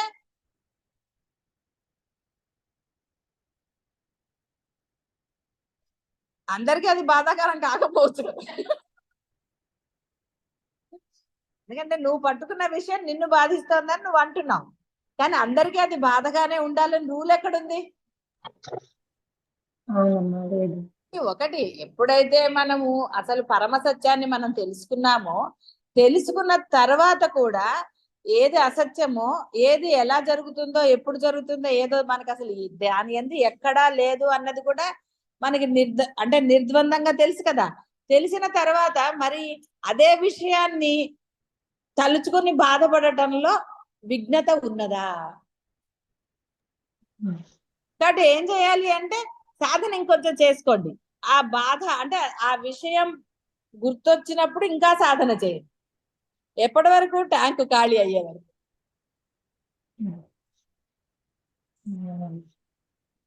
ఇప్పుడు వదిలేయలేదు సరే, పోనీ అసలు ఎంత ఆలోచించినా మనం ఏమీ చెయ్యలేము అని తెలిసిన తరువాత కూడా పరమసత్యం బోధపడింది కదా. తెలిసిన తర్వాత కూడా బాధకి ఇప్పుడు ఐందవులు అనేవాళ్ళు తల్లిదండ్రి చనిపోయారని బాధపడ్డారు అన్నారు, అవునా? వాళ్ళు అందుకే కదా తపస్సు చేశారు. దేనికి తపస్సు చేశారు? ఆ బాధని ఉపశమింప చేసుకోవడానికి. ఆ తర్వాత బాధపడ్డారా వాళ్ళు? వాళ్ళకి ఎప్పుడైతే సత్యం బోధపడిందో ఇంకా వారు దాని గురించి బాధపడ్డారా? ఎన్నో వచ్చాయి కదా మనకి. రాములు వారు బ్రహ్మమయ్యాక సీత కోసం ఏడ్చాడా? అది రామాయణం కావ్యం కాబట్టి ఆయన వర్ణన చేశాడు. పొట్టిగా వాళ్ళని వీళ్ళని అడిగాడు రాముల. అక్కడ అది నిజమైనది కాదు, అది కల్పన. సినిమాల్లో పాటలన్నీ నిజంగా వెళ్ళిపోతారండి, అక్కడ హిమాలయాలకు వెళ్ళిపోతారు హీరో హీరోయిన్. ఇక్కడ ఉన్న వాళ్ళు, డబ్బు లేని వాళ్ళు కూడా వెళ్ళిపోరు. కల్పన కదా, ఊహ. కాబట్టి ఆ కవి ఆయన యొక్క బాధ అనే ఆ వీచిక, భార్య పోయిందంటే ఎంత భ్రమమైనా పోతే అంటారా? కానీ భర్తగా తన ధర్మానికి ఆయన ఆవిడ కోసం వెతకడానికి బయలుదేరాడు.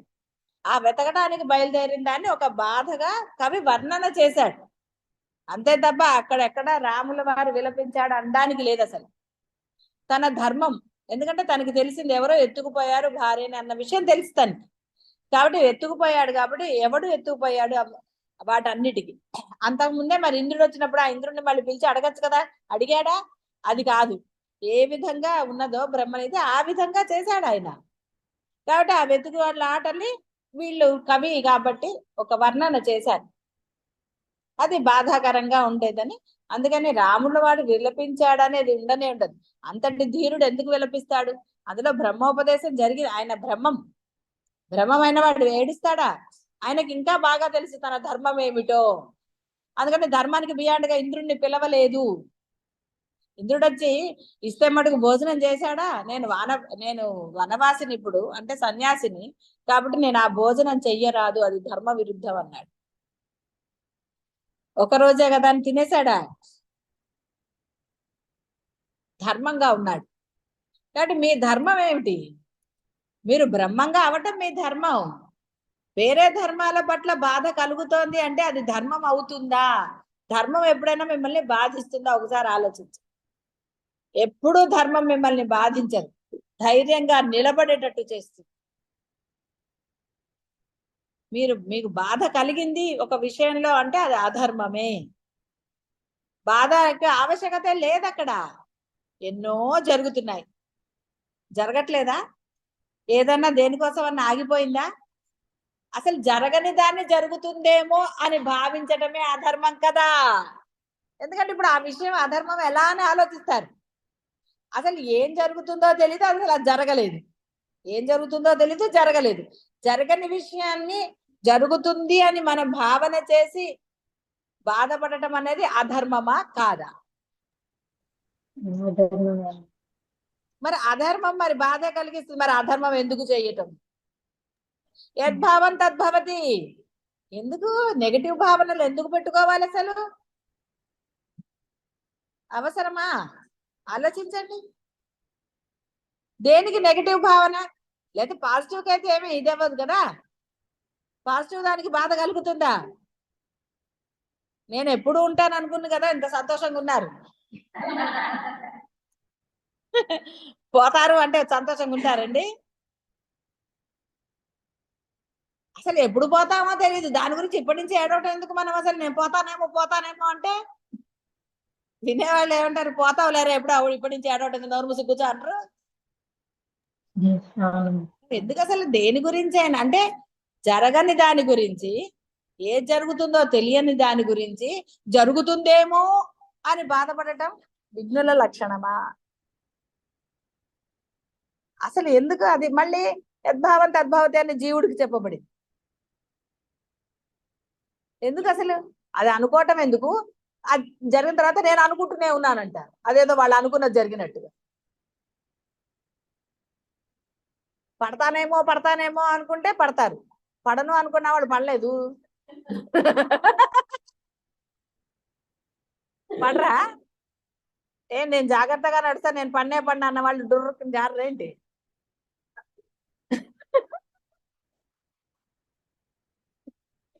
జరగచ్చు కదా.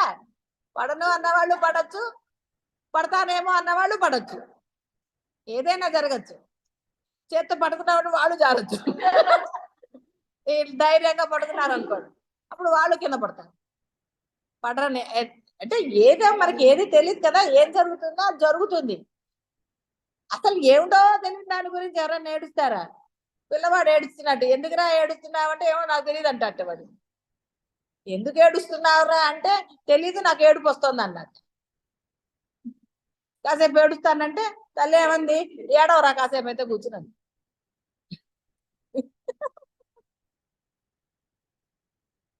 కాబట్టి ఏడుపు బాధ ట్యాంక్ నువ్వు పెట్టుకోవాలా? పెట్టుకోకూడదు కదా. ఏంటి సౌందర్య? అర్థమైందమ్మా, బాగా అర్థమైంది కదా. అది అందుకని అనవసరమైన ఏడుపులు ఏడవకూడదు.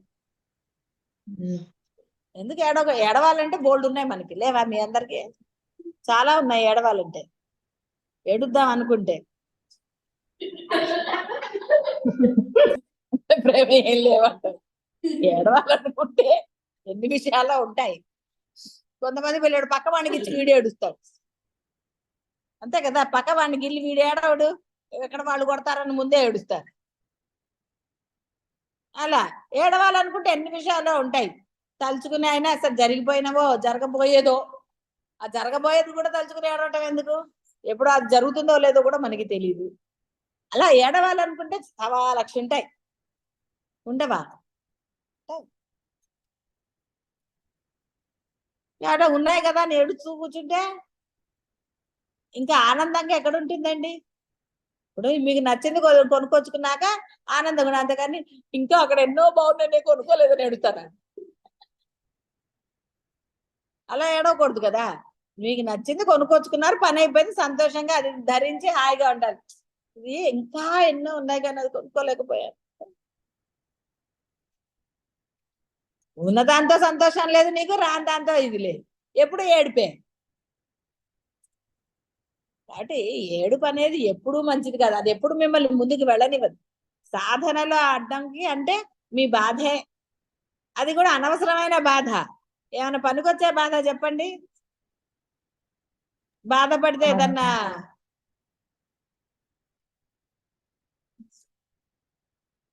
నష్టమే ఉంది. ఇక అంతే, అదే. ఇక ఒక బాధలో ఏడుస్తున్నారు అనుకోండి, దాంట్లో ఇంకో బాధ గుర్తురాదు. ఒక బాధలో ఇంకో బాధ లేదండి. డైలాగులు వస్తాయి, ప్రగల్భాలు వస్తాయి, ఏవేవో వస్తాయి. కానీ ఎందుకు అలాంటివి అనవసరంగా భారంగా? మీరు ఏడుస్తున్నారు, పక్క వాళ్ళని ఏడవమంటే భలే కష్టం కదండి. కదా. ధైర్యం చెప్పే వాళ్ళ దగ్గర మనం చెప్పుకోవాలి. ధైర్యం చెప్పని వాళ్ళ దగ్గర ఏడిస్తే, వాళ్ళు ఏడిచి మీరు ఏడిస్తే పరిష్కారం ఏమవుతుంది కదా? దొందే కచేరీ జరుగుతుంది. కచేరీలు అవసరమా? కాబట్టి ఏది ఉందో ఏది లేదో అసలు మనకు అనవసరం అండి. ఎందుకు వచ్చింది? బ్రహ్మంగా అంటే బ్రహ్మం తెలిసిన తర్వాత నిర్దుష్టంగా, స్పష్టంగా, సుస్పష్టంగా మనకి బ్రహ్మం తెలిసిన తర్వాత అనవసరమైన విషయాలు, అది కూడా వర్తమానంలో అయితే ఆనందంగా ఉంటాం కానీ భవిష్యత్తులో ఏమిటో తెలియకుండా దాని గురించి ఇప్పుడు బాధపడటం అనేది సాధకుల లక్షణం కాదు. అర్థమైందా సౌందర్య? అర్థమైందమ్మా. క్షణకాలం వస్తే పర్వాలా. క్షణకాలం అంటే నీటి బొట్టు రానప్పుడు, కళ్ళల్లోంచి చిన్న బొట్టు కూడా రాకపోతే క్షణకాలం. ట్యాప్ తిప్పితే అది బాగా లీకేజ్ ఉంటూనే ఉంటుంది. లీకేజ్ ఉండదు, అవునమ్మా. లీకేజ్ అనేది అది ఉంటూనే ఉంటుంది. అది మళ్ళీ వాళ్ళు కాదు, వాషర్ మార్చండి. వాషర్ మారిస్తే లీకేజ్ తగ్గుతుంది. కాబట్టి వాషర్ అంటే ఏంటి, మీ దృష్టి మారాలి. ఇక్కడ వాషర్ అంటే ఏంటండి, దృష్టి. ఏదో అనుకునేది, వేరేది ఏమీ లేదు. మీ దృష్టి మారిపోతే దుఃఖం ఆగిపోతుంది, లీకేజ్ లేదు, అప్పుడు ఆనందమే కదా. అవునమ్మా. కాబట్టి అందరూ కూడా వాషర్లు మార్చుకోండి, దృష్టి మార్చుకోండి. శుభం భూయాలి.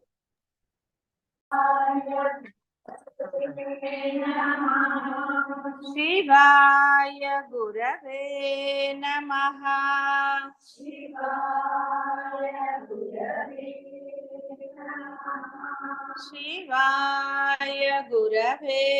నమః.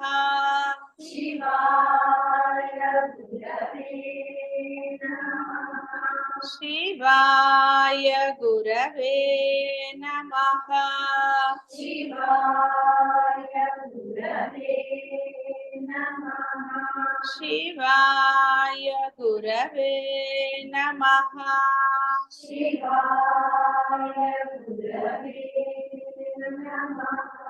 శివాయ గురవే నమః.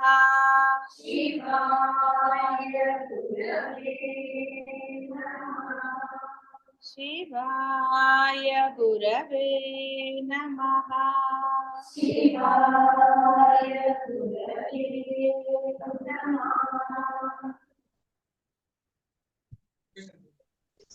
శ్రీ గురుభ్యో నమః. గురువు గారికి పాదాభి వందనాలమ్మా. అమ్మా, నేను ఒక విషయం అడిగిన చెప్తారమ్మా? అడగండి. అది అమ్మా, సూర్య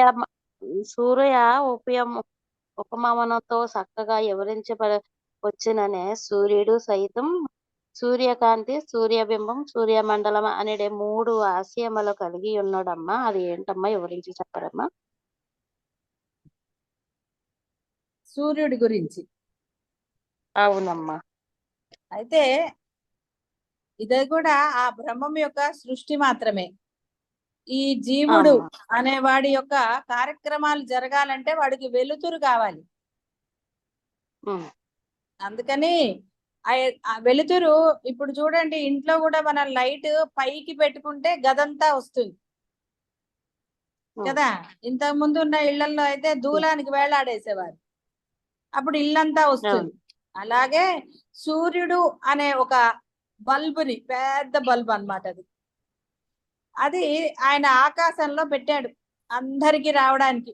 ఈ యొక్క సృష్టి అంటే ఈ దేశాలనండి ఇవన్నా సరే ఖండాంతరాలు ఎలా అన్నట్టు అందరికీ ఆ వెలుతురు వచ్చేటట్టుగా, అంటే రాత్రి పగలు అనే సమయాన్ని ఆయన ఏర్పరిచాడు మన కోసం విశ్రాంతి తీసుకోవడానికి. అందువలన ఆ పగలు అంటే ఏదైతే మనం ఇప్పుడు పగలు అని అంటున్నామో అప్పుడు ఆయన వెలుతురు ప్రసరిస్తుంది. ఎప్పుడైతే ఆ చీకటి అంటున్నామో ఆయన వెలుతురు, అయితే ఇక్కడ మనకి సైన్స్ చెప్పినట్టు ఆయన వేరే వైపుకి వెళ్తాడని అంటారు.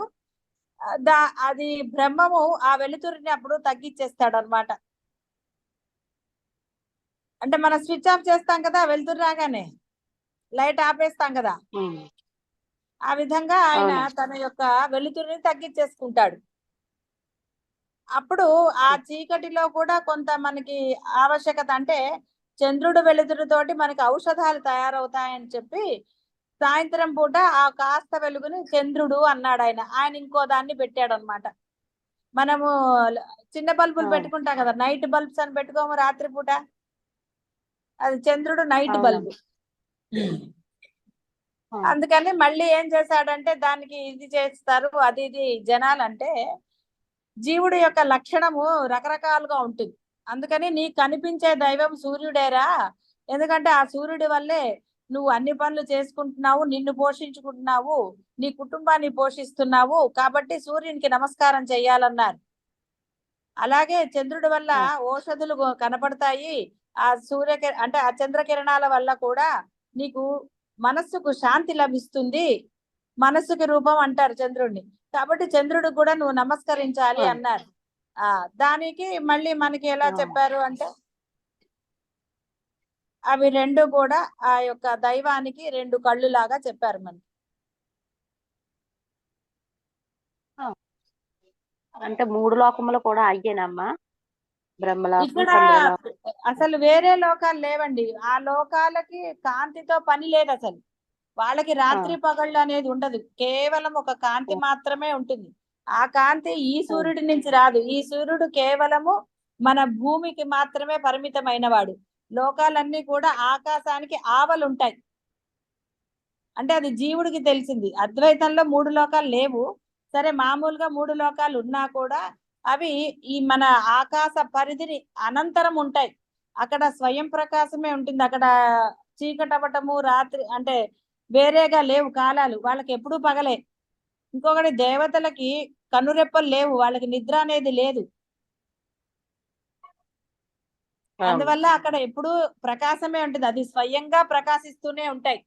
వాటికి వేరే సూర్యుడు చంద్రుడు ఇవి అవసరం లేదు ఆ లోకాలకి. బ్రహ్మలోకాలకమ్మా.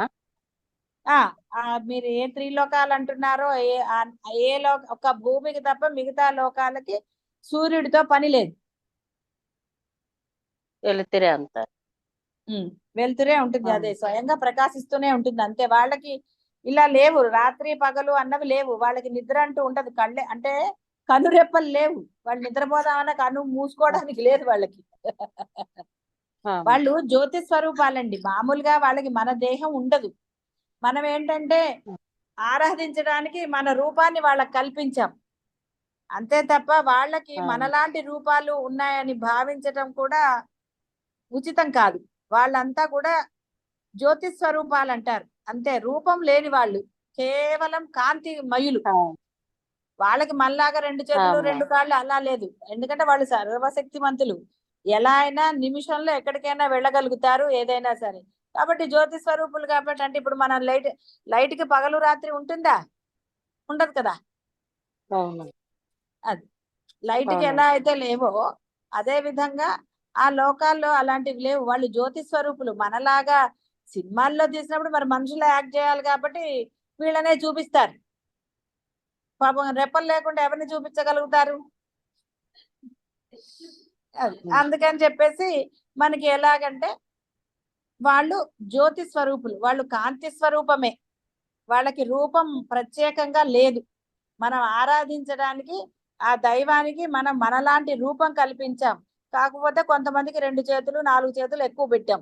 కాళ్ళు మటుకు అందరికి 2.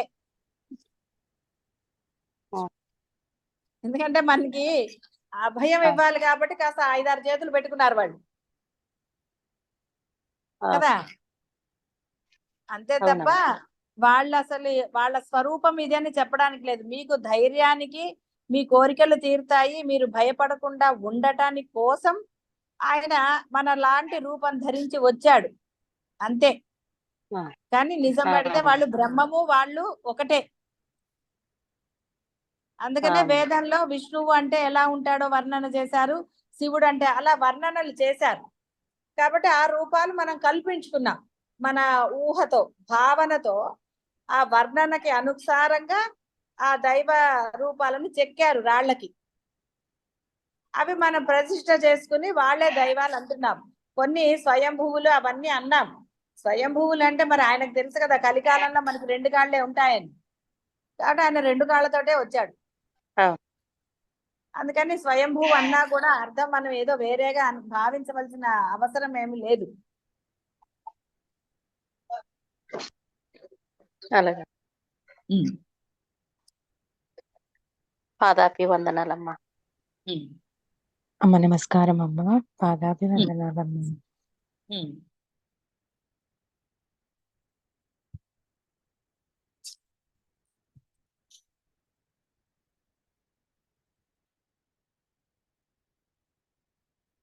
పరబ్రహ్మం కంటే భిన్నంగా దృశ్య పదార్థములు అనబడే జ్ఞేయశక్తి ఉన్నది అను రూపం గల అభినివేశము చేతనే బంధం అనేది కలుగుతోంది.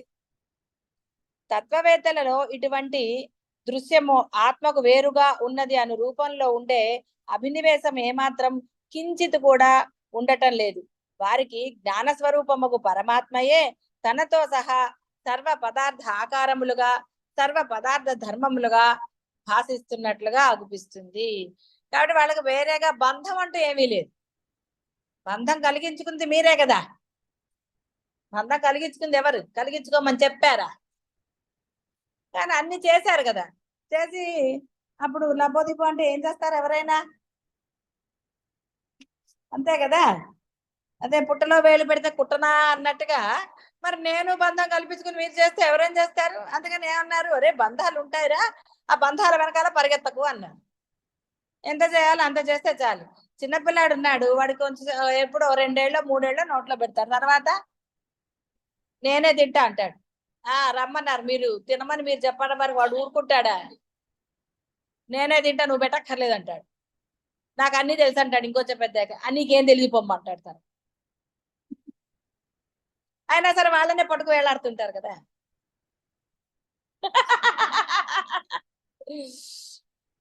దాంతోటే కదా బాధలు. పట్టుకున్నారు కాబట్టి. వాడు పట్టుకోలేదు కాబట్టి వాడు బానే ఉన్నాడు. అది బాగా గుర్తుంచుకోండి. వాడు మిమ్మల్ని పట్టుకోలేదు కాబట్టి వాడు హ్యాపీగానే ఉన్నాడు.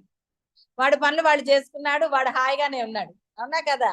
పట్టుకున్న వాళ్ళే వాటర్ ట్యాంక్, అది ఎప్పుడు ఎంటీ అవ్వదు. అదేమిటో లీకేజీ పోయిందా లేదా మంది. Leakage is there. కాబట్టి వాటికి లీకేజ్ లేనప్పుడు మీకు కూడా ఉండకూడదు. ఇది సూక్ష్మ గ్రహించలేదు ఎప్పుడు. వాళ్ళు ఏమన్నా మీ దగ్గర కూర్చున్నారా? వాడు ఉద్యోగం రాగానే చదువుకోవడానికి నేను పోతా అన్నాడు. అంతేగాని అమ్మ నేను పోను అన్నాడు. ఆడపిల్లలైనా మగపిల్లలైనా పోతా అన్నారు కదండి. వాళ్ళు ఏమన్నా మీ దగ్గర కూర్చుంటే అన్నారా? ఏమల్లా. పోనీ పోయేవాళ్ళు హాయిగా ఆనందంగానే ఉన్నారు. ఏదో అమ్మ కొంచెం అన్నం బాగాలేదు ఏదో అన్నారు అనుకోండి, ఇక ఇక్కడ వీళ్ళకి మళ్ళీ ఇంకో ట్యాంకు. కానీ వాళ్ళు అడ్జస్ట్ అయిపోయి ఉంటున్నారు, కానీ మానేసి వచ్చారా?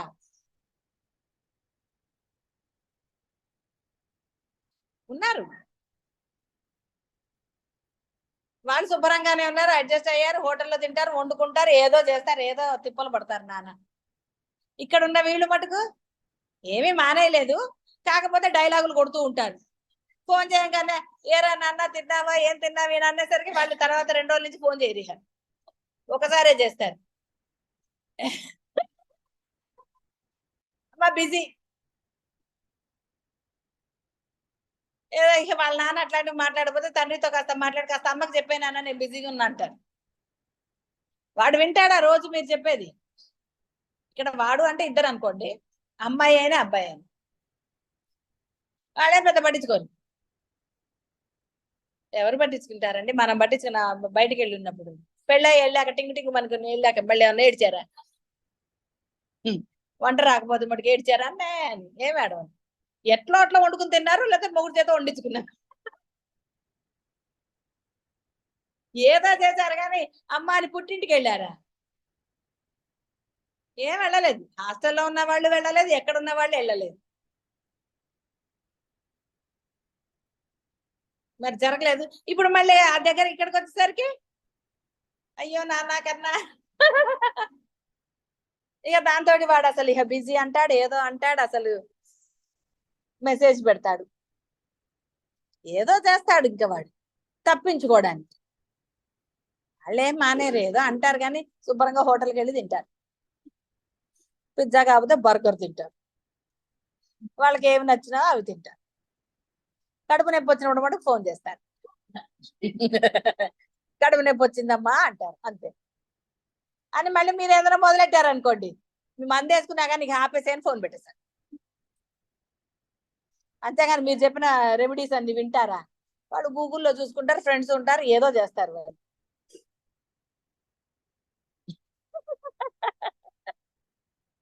ఇవన్నీ జరిగేవే, అనుభవమే. అయినా సరే మనం మళ్ళీ పట్టుకున్నాం కాబట్టి పెద్ద పెద్ద ట్యాంకులు. వాడు అసలు పట్టుకోలేదు, వాడికి ట్యాంకే లేదు. వాడు మహా అయితే మొదటి సంవత్సరం వస్తాడు మన చూడ్డానికి. తర్వాత విష్ణు భద్రాసులో ఉన్నప్పుడు ప్రతి నెల వచ్చేది అమ్మ అని, పెళ్ళయ్యాక వస్తుంది. అంతే. అది మనం యాక్సెప్ట్ చేసాం అనుకోండి, హాయిగా ఉంటాం. తప్పదు కదా. ఎప్పుడో పిల్లలైనా అంతే కదండి. మగ పిల్లలు అయితే మటుకు పెళ్ళైతే వచ్చేస్తారా? అంత ముందే అన్న వస్తే రావచ్చు పచ్చళ్ళకి వాడి పొళ్ళు పచ్చళ్ళు చేసిస్తారు అమ్మలని, ఏదన్నా రావచ్చు గాక. పోనీ బెంగ ఉంటుంది మగపిల్లల్లో కూడా, కొంత హోమ్ సిక్ ఉంటుంది, రావచ్చు కాక. పెళ్ళాక వస్తారా? మీరు మీ ఆయనలను ఇంటికి పంపించారు హోమ్ సిక్ అంటే? మాట్లాడకుండా కూర్చొని పెళ్ళాక హోమ్ సిక్ ఏమిటి, ఈ హోమ్ మంది అని అనలేదు పాప. అప్పుడు ఇంకా వాళ్ళకి హోమ్ సిక్ ఎక్కడుంది, వైఫ్ సిక్కే ఉంది కానీ, వైఫ్ సిక్కో హస్బెండ్ సిక్కో ఉంది కానీ ఇంకేముందా? వేరే సిక్కులే లేవు. అంటే కాలం ఇది. అది యాక్సెప్ట్ చేస్తే ఆనందంగానే ఉంటాం, యాక్సెప్ట్ చేయనప్పుడు కదా. ఎందుకంటే పిల్లలు పెద్దగా అవుతారు, ఫస్ట్ టైం స్కూల్కి వెళ్ళినప్పుడు అందరికీ బాధగానే ఉంటుంది. కానీ ఇంట్లో కూర్చోబెట్టుకుంటామా చెప్పండి, పోరా విధవా 4 పీకి పంపిస్తారు. మళ్ళీ చూడండి, చిన్నప్పుడేమో కొడతారు, పెద్దగా వెళ్తానంటే అయ్యో వెళ్తావారా అంటారు, ఎందుకంటే వాడు వెళ్తాడని తెలుసు కాబట్టి.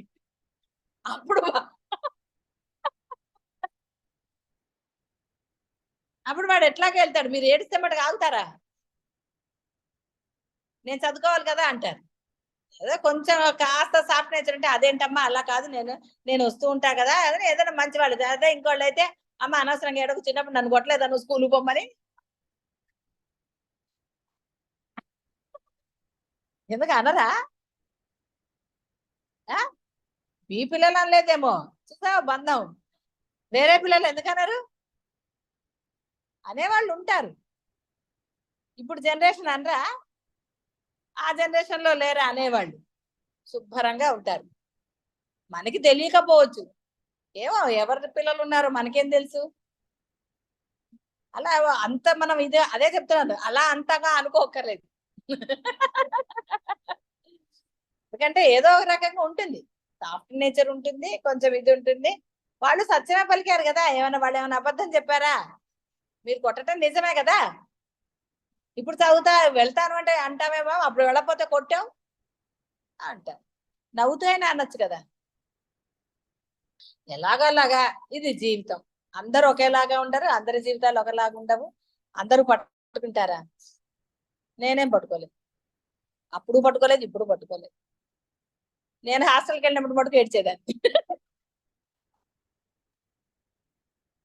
అప్పుడు నేను పట్టుకున్నాను, తర్వాత పట్టుకుంటే బాధ తెలిసింది కాబట్టి వదిలేశాను. ఇప్పుడు పట్టుకోలేదు, హాయిగా ఉంది కదా. అప్పుడు తెలియదు కదా, అప్పుడు వాళ్ళు పట్టుకోలేదు, నేను పట్టుకున్నాను. తేడా చూడండి, వాళ్ళు పట్టుకోలేదు, చదువుకోవాలి కాబట్టి పంపించారు హాస్టల్. నేను ఎందుకు ఏడ్చాను? హాస్టల్లో ఫుడ్ బాగాలేదండి. సరే, ఏదో ఒక కారణం ఏడవడానికి. అందుకని ప్రతిసారి హాస్టల్కి వెళ్ళేటప్పుడు, హాలిడేస్ నుంచి ఇంటికి వచ్చి హాలిడేస్కి వచ్చి మళ్ళీ బయలుదేరి వెళ్ళాడు, ఎప్పుడు ఏడిపే. మా అమ్మ అనేది, ఇది ఎక్కడికోలే, అత్తారింటికి వెళ్తున్నట్టు ఏడుస్తావు ప్రతిసారి. మరి జాయిన్ చేస్తాను అన్నప్పుడు సరేనని వెళ్ళాం, మరి అట్లాంటప్పుడు ఇక్కడ చదువుకునేదారు కదా, హైదరాబాద్ లో చదువుకోవటం ఎందుకు అలా అంటే, మళ్ళీ కళ్ళు తుడుచుకుని సూట్ కేసు పుచ్చుకుని వెళ్ళటమే బస్ ఎక్కి. బాధే ఇది అని చెప్పలేం కదా, ఏదో బాధ. వెళ్ళేవాళ్ళు, చదువు అవ్వలేదా, అన్నీ అయ్యాయి. తర్వాత పట్టుకోవటం విడవటం అనేది తర్వాత నెమ్మదిగా తెలిసాక వదిలేసాం.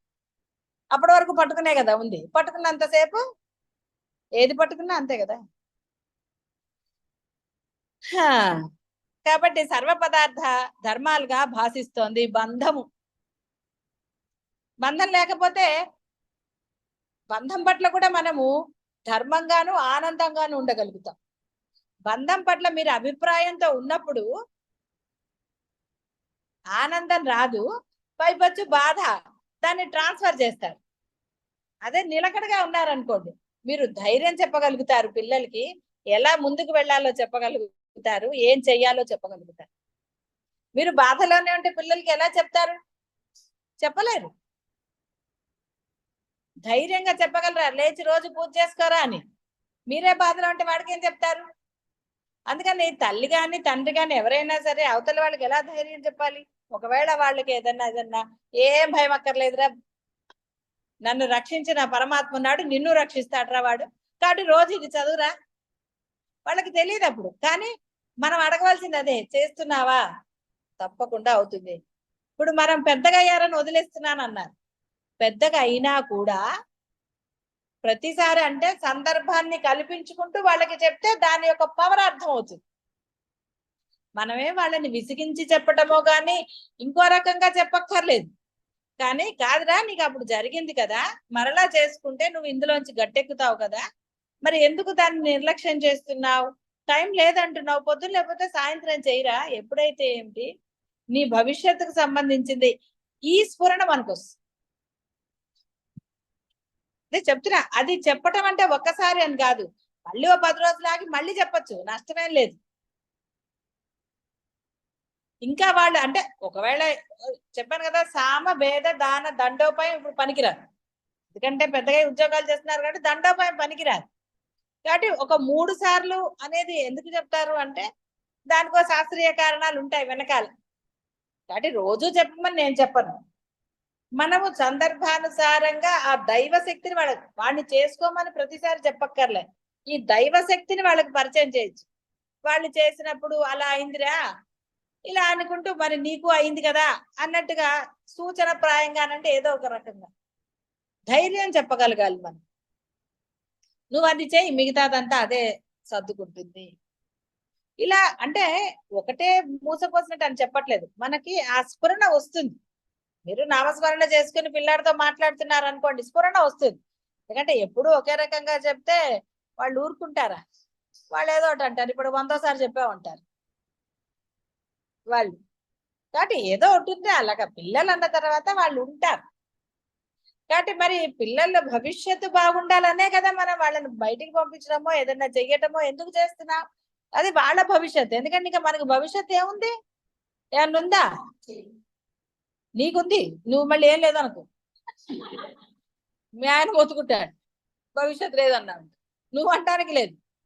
నేను మిగతా వాళ్ళందరి సంగతి, వీళ్ళకి ఇంకేం భవిష్యత్తు పాపం.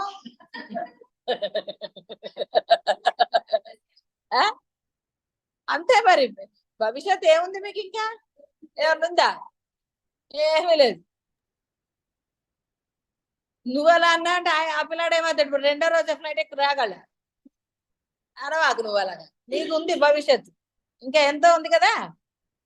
కాకపోతే ఏంటంటే బ్రహ్మంలో ఉన్నావు కాబట్టి దాని గురించిన చింత లేదు నీకు, అంతే. వీళ్ళకి అసలు చింతపడడానికి అక్కడ భవిష్యత్తు అంటే ఏమన్నా ఉంటే కదా. ఏదో చెయ్యాలి, ఏదో సాధించాలని ఏమన్నా ఉందా? ఎవడు సాధిస్తారు? నీరసం వస్తుంది.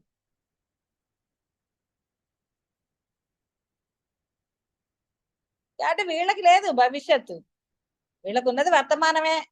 అంతే, ఇవాళ ఉన్నాము, సాధన చేశాము అంటే వెరీ గుడ్, ఫైన్. అంతేగాని రేపటి గురించి ఉందా? ఎక్కడుందండి? ఏం లేదు కదా. లేస మాత్రం కూడా ఉందా రేపటి ఆలోచన? నీకుండాలి. పెళ్లి చేశారు, మళ్ళీ పెళ్లి చేయకపోతే అదొక రకం. పెళ్లి చేసిన తర్వాత లేదు అని ఎలా అంటావు? దెబ్బలు పడతాయి. అనడానికి లేదు. పిల్లలు చిన్నగా ఉన్న వాళ్ళు అనడానికి లేదు. భవిష్యత్ అంటే మరి వాళ్ళు చెయ్యాలి కదా, వాళ్ళ ధర్మం ఉన్నది అక్కడ. అంటే ఆ ధర్మాన్ని మర్చిపోయి నేనేం చేయనంటే వాళ్ళే చేసుకుంటారంటారా? ఆ తర్వాత సంగతి. ఫస్ట్ అయితే నువ్వు ధర్మం చెయ్యి. వాళ్ళ ఆ సమయం వచ్చి మేము చేసుకుంటామంటే అక్షిద్రయ్యండి పిలిస్తే. కాబట్టి జ్ఞానమే జ్ఞేయము, తెలుసుకుంటున్నదే తెలియబడు రూపంగా ఏర్పడి ఉన్నది. అందుచేత తత్వవేత్తల దృష్టిలో బంధమోక్షముల కల్పనయే ఉండటం లేదు. అంతా యథాతథంగా ఆత్మగా అనిపించడమే సర్వశాస్త్ర సాధనముల అంతిమ ప్రయోజనం. అట్టి ప్రయోజనం సిద్ధించుకున్న తర్వాత జ్ఞానమునకు భిన్నంగా జ్ఞేయం లేదు అని స్వభావ సిద్ధంగా సుస్పష్టం అవుతుంది. తెలిసిన తర్వాత అంతా అదేం తెలిసింది కదా. ఫస్ట్ లో అయితే ఆత్మలు అంటున్నారు కానివ్వండి, ఆత్మ ఏమిటో తెలియలేదు మొదట. తర్వాత ఆత్మ తెలిసిన తర్వాత కొంచెం భయం వేసింది, నిజంగా మళ్ళీ అంత శక్తి ఉందా అలా అని. ఈవిడేదో చెప్తున్నారు, బాబాయ్ బంధం లేదంటున్నారు, ఇప్పుడు నేను అన్ని వదిలేసేయాలా అనుకున్నారు. ఇక్కడే ఉండి వదిలేయటం ఎలా కుదురుతుంది? పిల్లవాడు వెళ్తే ఏడవకుండా ఎలా ఉండాలి కదా, బాధపడకుండా ఎలా ఉండాలి అంటే బాధ సహజ లక్షణం అయింది మనకి. అంటే ఇక్కడ కేవలం పిల్లలనే కాదు, అన్ని బంధాల పట్ల కూడా మనం ఏమంటున్నాము, అదొక కర్టసీ, మనం వాళ్ళకి చూపించాలి, మనం కూడా వాళ్ళతో బాధపడాలి, ఇలాంటివి ఎక్కువైపోయినాయి. అంతేగాని ఆనందాన్ని చూపించాలన్న కట్టసి లేదు.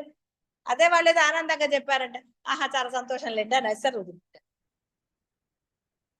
అదే బాధ అనుకోండి, వాడెవడికో అలా అయిందండి, మీరు జాగ్రత్తగా ఉండండి, ఏ డాక్టర్ దగ్గరికి వెళ్తున్నారు ఏం చెప్తారండి? ఏదైనా రోగం వచ్చిందని చెప్పారు ఎవరన్నా మామూలుగా. ఏదన్నా అయిందనుకోండి, పరమార్శ ఎలా ఉంటుంది?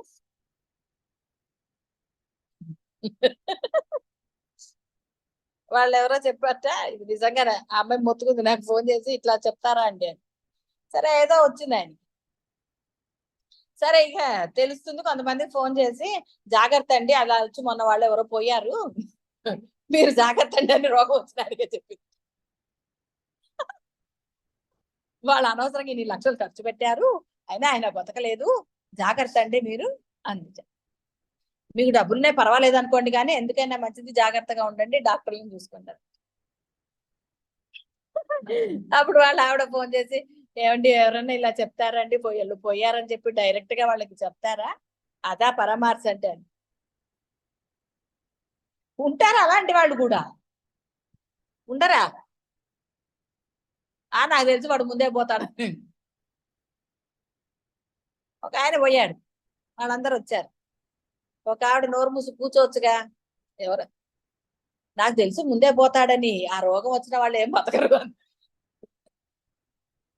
అసలు ఆవిడ చూసే వాడన్నా చనిపోయినప్పుడు వచ్చి ఆ మాటలు అంటారా? లోపల అనుకోలేదు, ఇంట్లో అనుకో, అంతేగాని ఆ పోయిన వాళ్ళ కుటుంబ సభ్యులతో అంటారా? ఇలాంటి వాళ్ళు ఉంటారు. ఎందుకుంటారు? లోకం ఇది, మాకే తెలుసు అనుకుంటారు. మనం అనుకోవచ్చు ఇంట్లో, ఏమంటే వాళ్ళు పాపం కష్టమే ఎలా అయినా, పట్టింగి లేచి కూర్చుంటే. కాబట్టి తత్వవేత్తల దృష్టిలో బంధమోక్షాల కల్పనే ఉంటుంది, ఏ గోళ లేదు, పరమార్శ లేదు, ఏదీ లేదు. చెయ్యాలి అంటే సరేనండి జాగ్రత్త, దైవాన్ని స్మరించుకోండి అని అదే చెప్తారు, ఇంకేం చెప్పరు. వీళ్ళ రోగాలు వాళ్ళ రోగాలు చెప్పరు, ఎందుకంటే అంతా ఒకటే. అది భగవంతుడు ఏం చేస్తాడో, బ్రహ్మం ఏం చేస్తాడో మనకేం తెలుసు. అందుకని దైవనామం చేసుకోండి అని చెప్తారు. తెలిసినవి ఏమన్నా ఉంటే వాళ్ళకి పంపిస్తారు, ఇవి చేసుకోండి అంటారు. ఇది చేసుకుంటే మంచిదే, ఆయన చెప్పారు కదా, గురువులు చెప్పారు, చేసుకోండి, ధైర్యంగా ఉండండి అని చెప్తారు. జ్ఞాని అజ్ఞాని కూడా ఆత్మస్వరూపులే.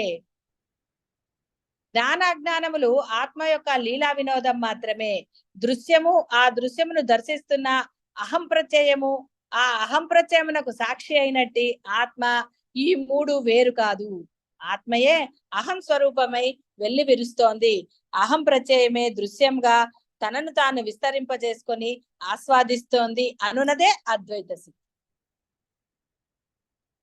సిద్ధి లభించాక ఆనందమే కదా, తనను తానే కదా, మీలో మీరే కదా ఆనందం. అప్పుడు పక్క వాళ్ళని చూసినా ఆనందమే ఉంటుంది. మనలో ఆనందం ఉన్నప్పుడు అంతటా ఆనందం కనపడుతుంది. అదే మీరు విసుగ్గా ఉన్నప్పుడు ఎవరైనా ఏదైనా చెప్తే, ఈవిడ సోది భరించలేకపోతున్నా అంటారు కదండి, వాళ్ళు అనుకుంటారు. లేదమ్మా అలా అనుకోమన్నా. సరే అనుకోకపోతే అది పాదాభివందనాలమ్మా. వేరే విషయం. ఇప్పుడు అనుకోవటం లేదేమో, పూర్వకాలం అనుకునే ఉంటారు కదా. సరే అదే అప్రస్తుతం, దాని గురించి పెద్ద చర్చ లేదు. రాముడు అని అన్నారు. ఇక్కడ ఒక విషయం నేను కొంచెము ఒప్పుకోవడానికి నాకు సంశయంగా ఉందయ్యా. ప్రకాశ రూపుడకు సూర్యుడు ఎప్పుడైనా తాను ప్రకాశింపజేస్తే వస్తువుల రూపం అవుతాడా? దీపం వస్తువులను రూపములను ప్రకాశింపజేస్తుంది, అంతేగాని ఆ దీపకాంతి తానే వస్తు రూపంగాను ఆకారాదులుగాను ఎక్కడైనా అవుతుందా? లేదే. అలాగే జ్ఞాన రూపము జ్ఞప్తి ఈ సర్వ పదార్థ రూపంగా ఎలా అవుతోంది? అవ్వకూడదు కదా అన్నాడు. జ్ఞాన స్వరూపముకు పరమాత్మ యొక్క సత్త చేతనే ఈ బాహ్యమున ఉన్న సర్వ పదార్థాలు స్థితిని పొందుచున్నాయని నాకు అర్థమైంది స్వామి, అంటే ఒప్పుకుంటున్నాను.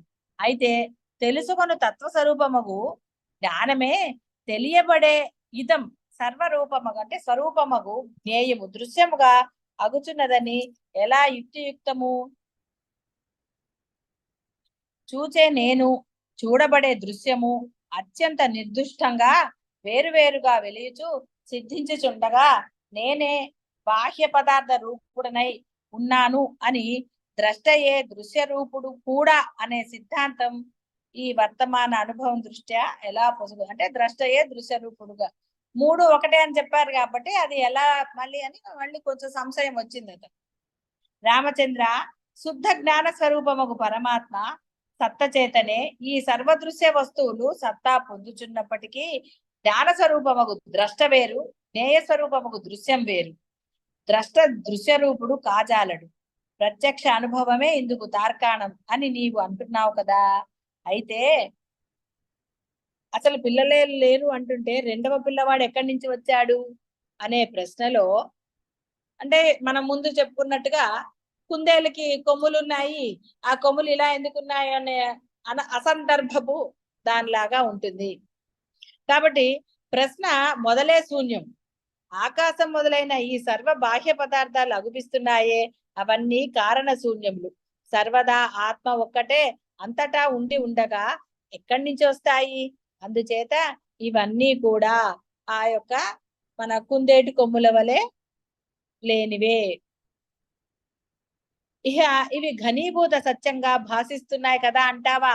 ముత్యపు చిప్పలో వెండి యొక్క ప్రకాశం కనబడవచ్చుగాక, ముత్యపు చిప్పలో వెండి ఉన్నదా? లేదు కదా. శుద్ధి రజత న్యాయంగా ముత్యపు చిప్పలో వెండి ఉండటం ఎంత సత్యమో ఈ దృశ్యము కూడా అంతే సత్యము. దృశ్యం కూడా అంతే సత్యం. కాబట్టి సత్యం కాదని అర్థమైంది కదా. ఇప్పుడు అర్థం కాని వాళ్ళకి ఏమైనా ఎక్స్ప్లెనేషన్, ఆయనకు అర్థం కాలేదు కాబట్టి మళ్ళీ మళ్ళీ అడిగాడు కాబట్టి ఆయన మళ్ళీ ఉదాహరణలుగా చెప్తున్నాడు. భూమి, ఆకాశం, దేహాలు, వస్తు సముదాయం ఇవన్నీ కేవలం భావనారూప భ్రాంతి మాత్రమే అయి ఉన్నాయి, అంతేగాని సత్యము కాదు. ఎవరైనా ఇవన్నీ ఈ రూపాలుగా సత్యమే అనుకోదలిస్తే అనుకోని, అది సత్య దృష్టిచే, జ్ఞాన దృష్టిచే లేక పరిపక్వ దృష్టిచే అనుభూతం అవగల ఆత్మజ్ఞాన వికాసము చే క్రమంగా తొలుగుతుంది అని మాత్రం నేను చక్కగా చెప్తాను. అంటే నేను అనుభవంతో చెప్తాను అన్నాడు ఆయన. ఇందులో సందేహం లేదు. అనుభవంతో పొందిన వాడే ఏదైనా చెప్పగలుగుతాడు. చూసిన వాడు కదండి అలా ఉందని చెప్తాడు, చూడని వాడు ఏం చెప్తాడు? ఉందిట అంటాడు. కాబట్టి అక్కడ స్వయంగా చూసిన వాడు, అనుభూతి పొందినవాడు స్పష్టంగా చెప్తాడు. నాకు తెలిసింది కాబట్టి అనుభవంతో నేను చెప్తున్నాను కాబట్టి నీ ఇష్టం తర్వాత అంటాడు. అదే చెప్పాడు. కాబట్టి ఎవరికైతే అంటే అసలైన జ్ఞానం తెలుస్తుందో వాడికి ఇది సత్యము కాదు అన్నది బోధపడుతుంది. అజ్ఞాని ఇది సత్యమే అంటాడు. ఎందుకంటే వాడు బాధపడుతున్నాడు, ఆనందం అని ఆనందం అంటున్నాడు. కానీ ఏవి ఎక్కువ కాలం నిలుస్తున్నాయా? బాధ ఎక్కువ కాలం ఉంటుందండి. ఫోన్ చేసిన కాసేపు బాధ కలుగుతుంది, తర్వాత మళ్ళీ మన రొటీన్ లో అంటే ఎవరి రొటీన్ లో వాళ్ళు ఉంటారు కదా. మనసులో ఉంటే ఉండవచ్చు గాక, ఆ పిల్లవాడి విషయం వచ్చినప్పుడు అప్పుడే కదా ఆ బాధ బయటకు వస్తుంది. బాధ ఉన్నది కాబట్టి బయటకు వచ్చింది, లేనప్పుడు ఏమొస్తుంది? ఇంకా గొడవలే.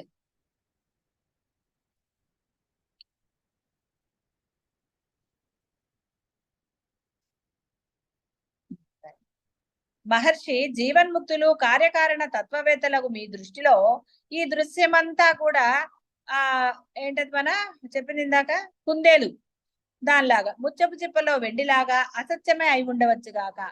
మరొక అపరిపక్వ దృష్టితో కూడిన ద్రష్టకు ఇదంతా సుస్పష్టమైన సత్యంగా అనిపించవచ్చు గాక.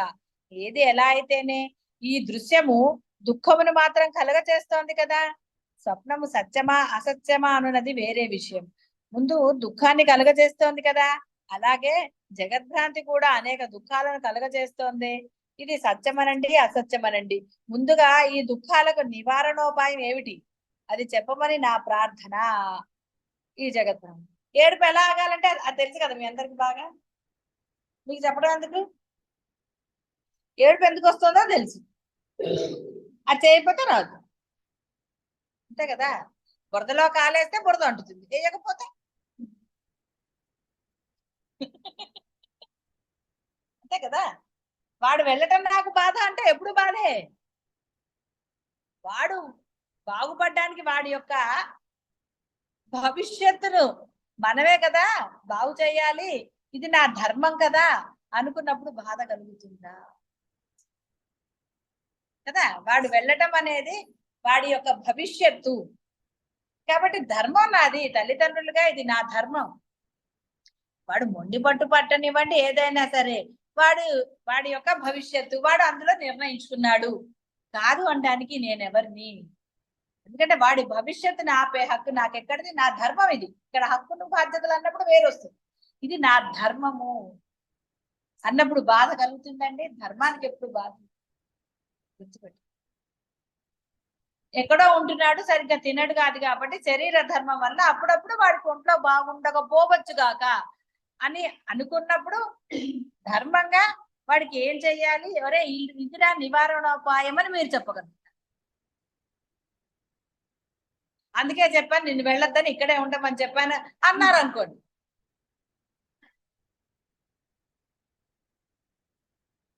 బంధం కాస్త గొడవగా మారుతుంది, బాధ కాస్త గొడవతో ముగుస్తుంది కదా. ఇవన్నీ అనుభవాలు కాదా మీకు? అనుభవాలు కాదా? అనుభవాలే. అవునమ్మా. నేను ఎప్పుడు పట్టించలేదు కానీ నాకు ఎప్పుడు బాధ.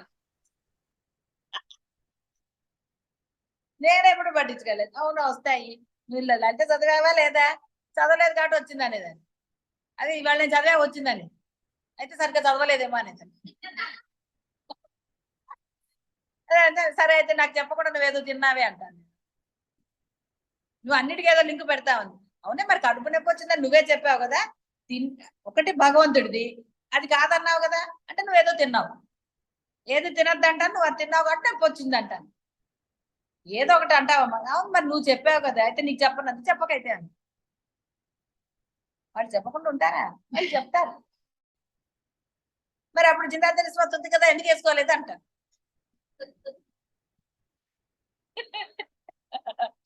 అలా మనకు తెలిసింది అనుకోండి. ఎందుకు తిన్నావు మరి హోటల్కి వెళ్ళి?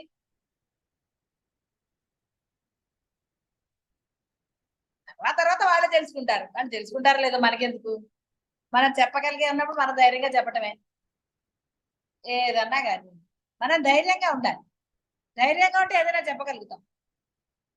ధైర్యం మనకు లేదనుకోండి, మనమే వెళ్ళి ఎక్కడ ఉంటామండి? వెళ్ళి ఉండలేం కదా, వెళ్ళి ఉండలేం. వాళ్ళ భవిష్యత్తు వాడే డోర్ ముసుకుని వచ్చేయనలేము. మరి పరిష్కారం ఏముంది? ఇంకా ధైర్యం అయితే పరిష్కారం చూపిస్తుంది. ధైర్యం లేకపోతే పరిష్కారం ఎలా చూపిస్తుంది?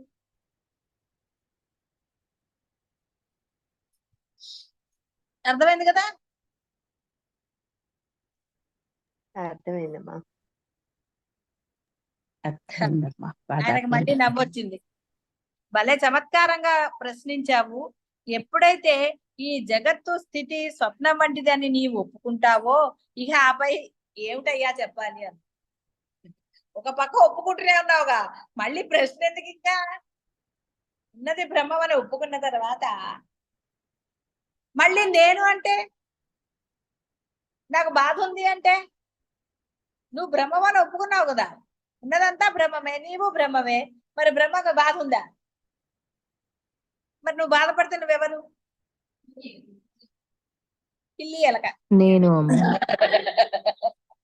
మీరు జీవుడు అనుకుంటే చాలా గొప్పగా ఫీల్ అవుతున్నారు, అందుకని పిల్లి ఎలక అనుకుంటే బాగుంటుంది కదా.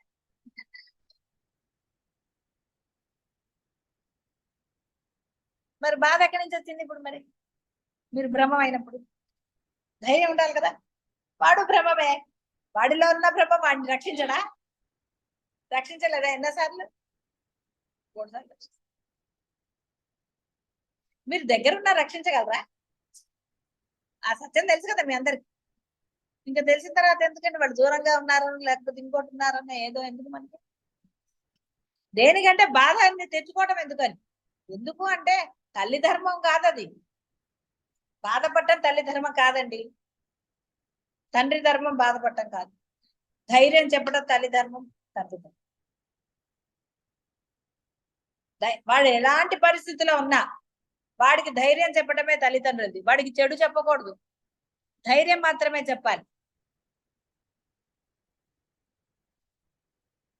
వాడు తప్పు చేశాడు, ఒరే నువ్వు తప్పు చేసావురా అన్న చెప్పే ధైర్యం కూడా మనకు ఉండాలి. చెప్తూ సరేనా జరిగింది జరిగిపోయింది, ఇహ చెయ్యకు, ఇంకోసారి చేస్తే మటుకు నేనేం చేయలేనురా, మొదటిసారి కాబట్టి నేనేదో ప్రయత్నం చేస్తానులే అని చెప్పచ్చు. పర్వాలే, వాడు పరీక్ష పాస్ అవ్వలేదు అనుకోండి, వాడిని ఏం తిట్టక్కర్లా, వాళ్ళని ఏమి ఇదనక్కర్లా. అవును పాస్ అవ్వలేదు, సో వాట్, ఇంక జీవితం అయిపోయిందా? అవి అయిపోలేదు కదా. ఆ ఒక్క పరీక్షతో వాడి జీవితాన్ని మీరు నిర్ణయించగలరా?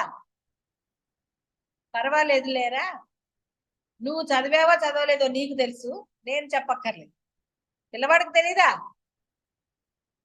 కాబట్టి ఏదైనా జరిగింది, ఈ జరిగిన దాంతో బుద్ధి తెచ్చుకుని నీ ఇష్టం, తర్వాత ఎలా చదువుతావు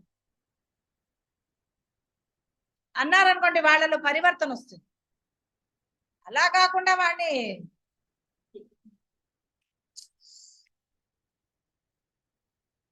అన్నారనుకోండి, మంచివాడైతే ఏదో కాసేపు ఏడుస్తారు, ఏదో చేస్తారు. వేరే వాళ్ళైతే ఇంకా ఏ నిర్ణయాలు తీసుకుంటారు, రకరకాల, అందరి పిల్లలు ఒకలాగా ఉంటారా? రకరకాలుగా ఉంటారు. కాబట్టి ఈ జగత్తు స్థితి స్వప్నం వంటిదని నీ ఒప్పుకుని మళ్ళీ ప్రశ్న వేసావయ్యా, అప్పుడు ఏం చెప్పాలి ఇంకా? కాబట్టి ఇక్కడ మీరు బాధపడటంలో అర్థం ఉందా? చింతించడంలో, వాడి భవిష్యత్తు ఏంటి అని అంటంలో, వాడు నిర్ణయించుకున్నాడు, పెద్దగా అయ్యాడు, వాడు ఫ్రెండ్స్ చెప్తారు, వాళ్ళు నిర్ణయించుకుంటారు. ఆ నిర్ణయాన్ని మనం సపోర్ట్ చేయాలి. లేదు అందులో దోషం ఉందని మీరు కనుక్కుని, నిజంగా అందులో దోషం ఉందనుకోండి, కాదురా ఇదని చెప్పవచ్చు. మనకి తెలియదు అనుకోండి, యాక్సెప్ట్ చేయటమే కదా. తెలియనప్పుడు నేను కనుక్కున్నానని వాడు మనకి చూపించాడు అనుకోండి, ఇక చూపించిన తర్వాత మనం కాదని ఎలా అంటాము? అది ఏదన్నా కానివ్వండి, ఏం చేయలేరు. అందులో ఈ బ్రహ్మం తెలిసిన తర్వాత మీరు యాక్సెప్ట్ చేస్తే కనీసం మీకు స్ఫురణన్నా వస్తుంది. యాక్సెప్ట్ చేయకపోతే, యాక్సెప్ట్ చేయని ఆ యొక్క అయిష్టమే మీలో ఉండి ఎప్పుడు సరిగ్గా ఉండదు, ఎప్పుడు బాధగా ఉండి అవే మాట్లాడుతుంది, అదే దృష్టితో ఉంటుంది. వీడు బాగుపడతాడా, వీడు బాగుపడతాడు, యద్భావం తద్భవతి లాగా నెగటివ్ ఎప్పుడూ అనుకోరాదు అసలు. ఎందుకంటే అక్కడ భవిష్యత్తులో మంచి ఉందని ఎందుకు అనుకోరాదు? ఎందుకు చెడును భావన చెయ్యాలి? అవి కానీ హాయిగా, స్వతంత్రంగా హాయిగా ఉండాలి, అవతల వాళ్ళని ఉంచాలి. అప్పుడు ఇంకా అంత ఆనందమే ఉంటుంది కదా. లేకపోతే పొద్దుగూకులు ఇదే డైలాగ్. కాబట్టి దుఃఖాలను ఎందుకు కలగజేస్తుందో అర్థమైంది కదా. అర్థమైందమ్మా. అర్థమైందమ్మా. ఓ సమయం చాలా అయిందా? సరే, కాబట్టి భ్రాంతి తెలిసిన వాడికి చెప్పక్కర్లేదు అన్నాడు. మిగతా ఏం చెప్పాడో రేపు చూద్దాం, చాలా సమయం అయింది, నేను చూసుకోవాలి, కాలాతీతమైనది. కాబట్టి ఇక్కడ బంధం గురించే చెప్పారు కాబట్టి ఆ బంధాల పట్ల మీరు తత్పరతతో ఉన్నారు, దాని యందు మీరున్నారు కాబట్టి మీకు బాధ. ఎవడు పట్టుకుంటే వాడికే కదండి బరువు, ఎవరికండి సంచి ఎవరు మోస్తే వాళ్ళకే కదా. లేని వాడికి ఏం బాధ ఉంటుంది? గోరింటాకు పెట్టుకున్న వాళ్ళకే పండుతుంది, వేరే వాళ్ళకి ఎందుకు పండుతుంది? అమ్మా కదా, పెట్టిన వాళ్ళకి కొంచెం పడుతుంది మరి. కాబట్టి ఎవరు పట్టుకుంటారో వాళ్ళకే బంధం బాధిస్తుంది, పట్టుకోకపోతే అది కరెక్ట్ పని. శుభం భూయాలు.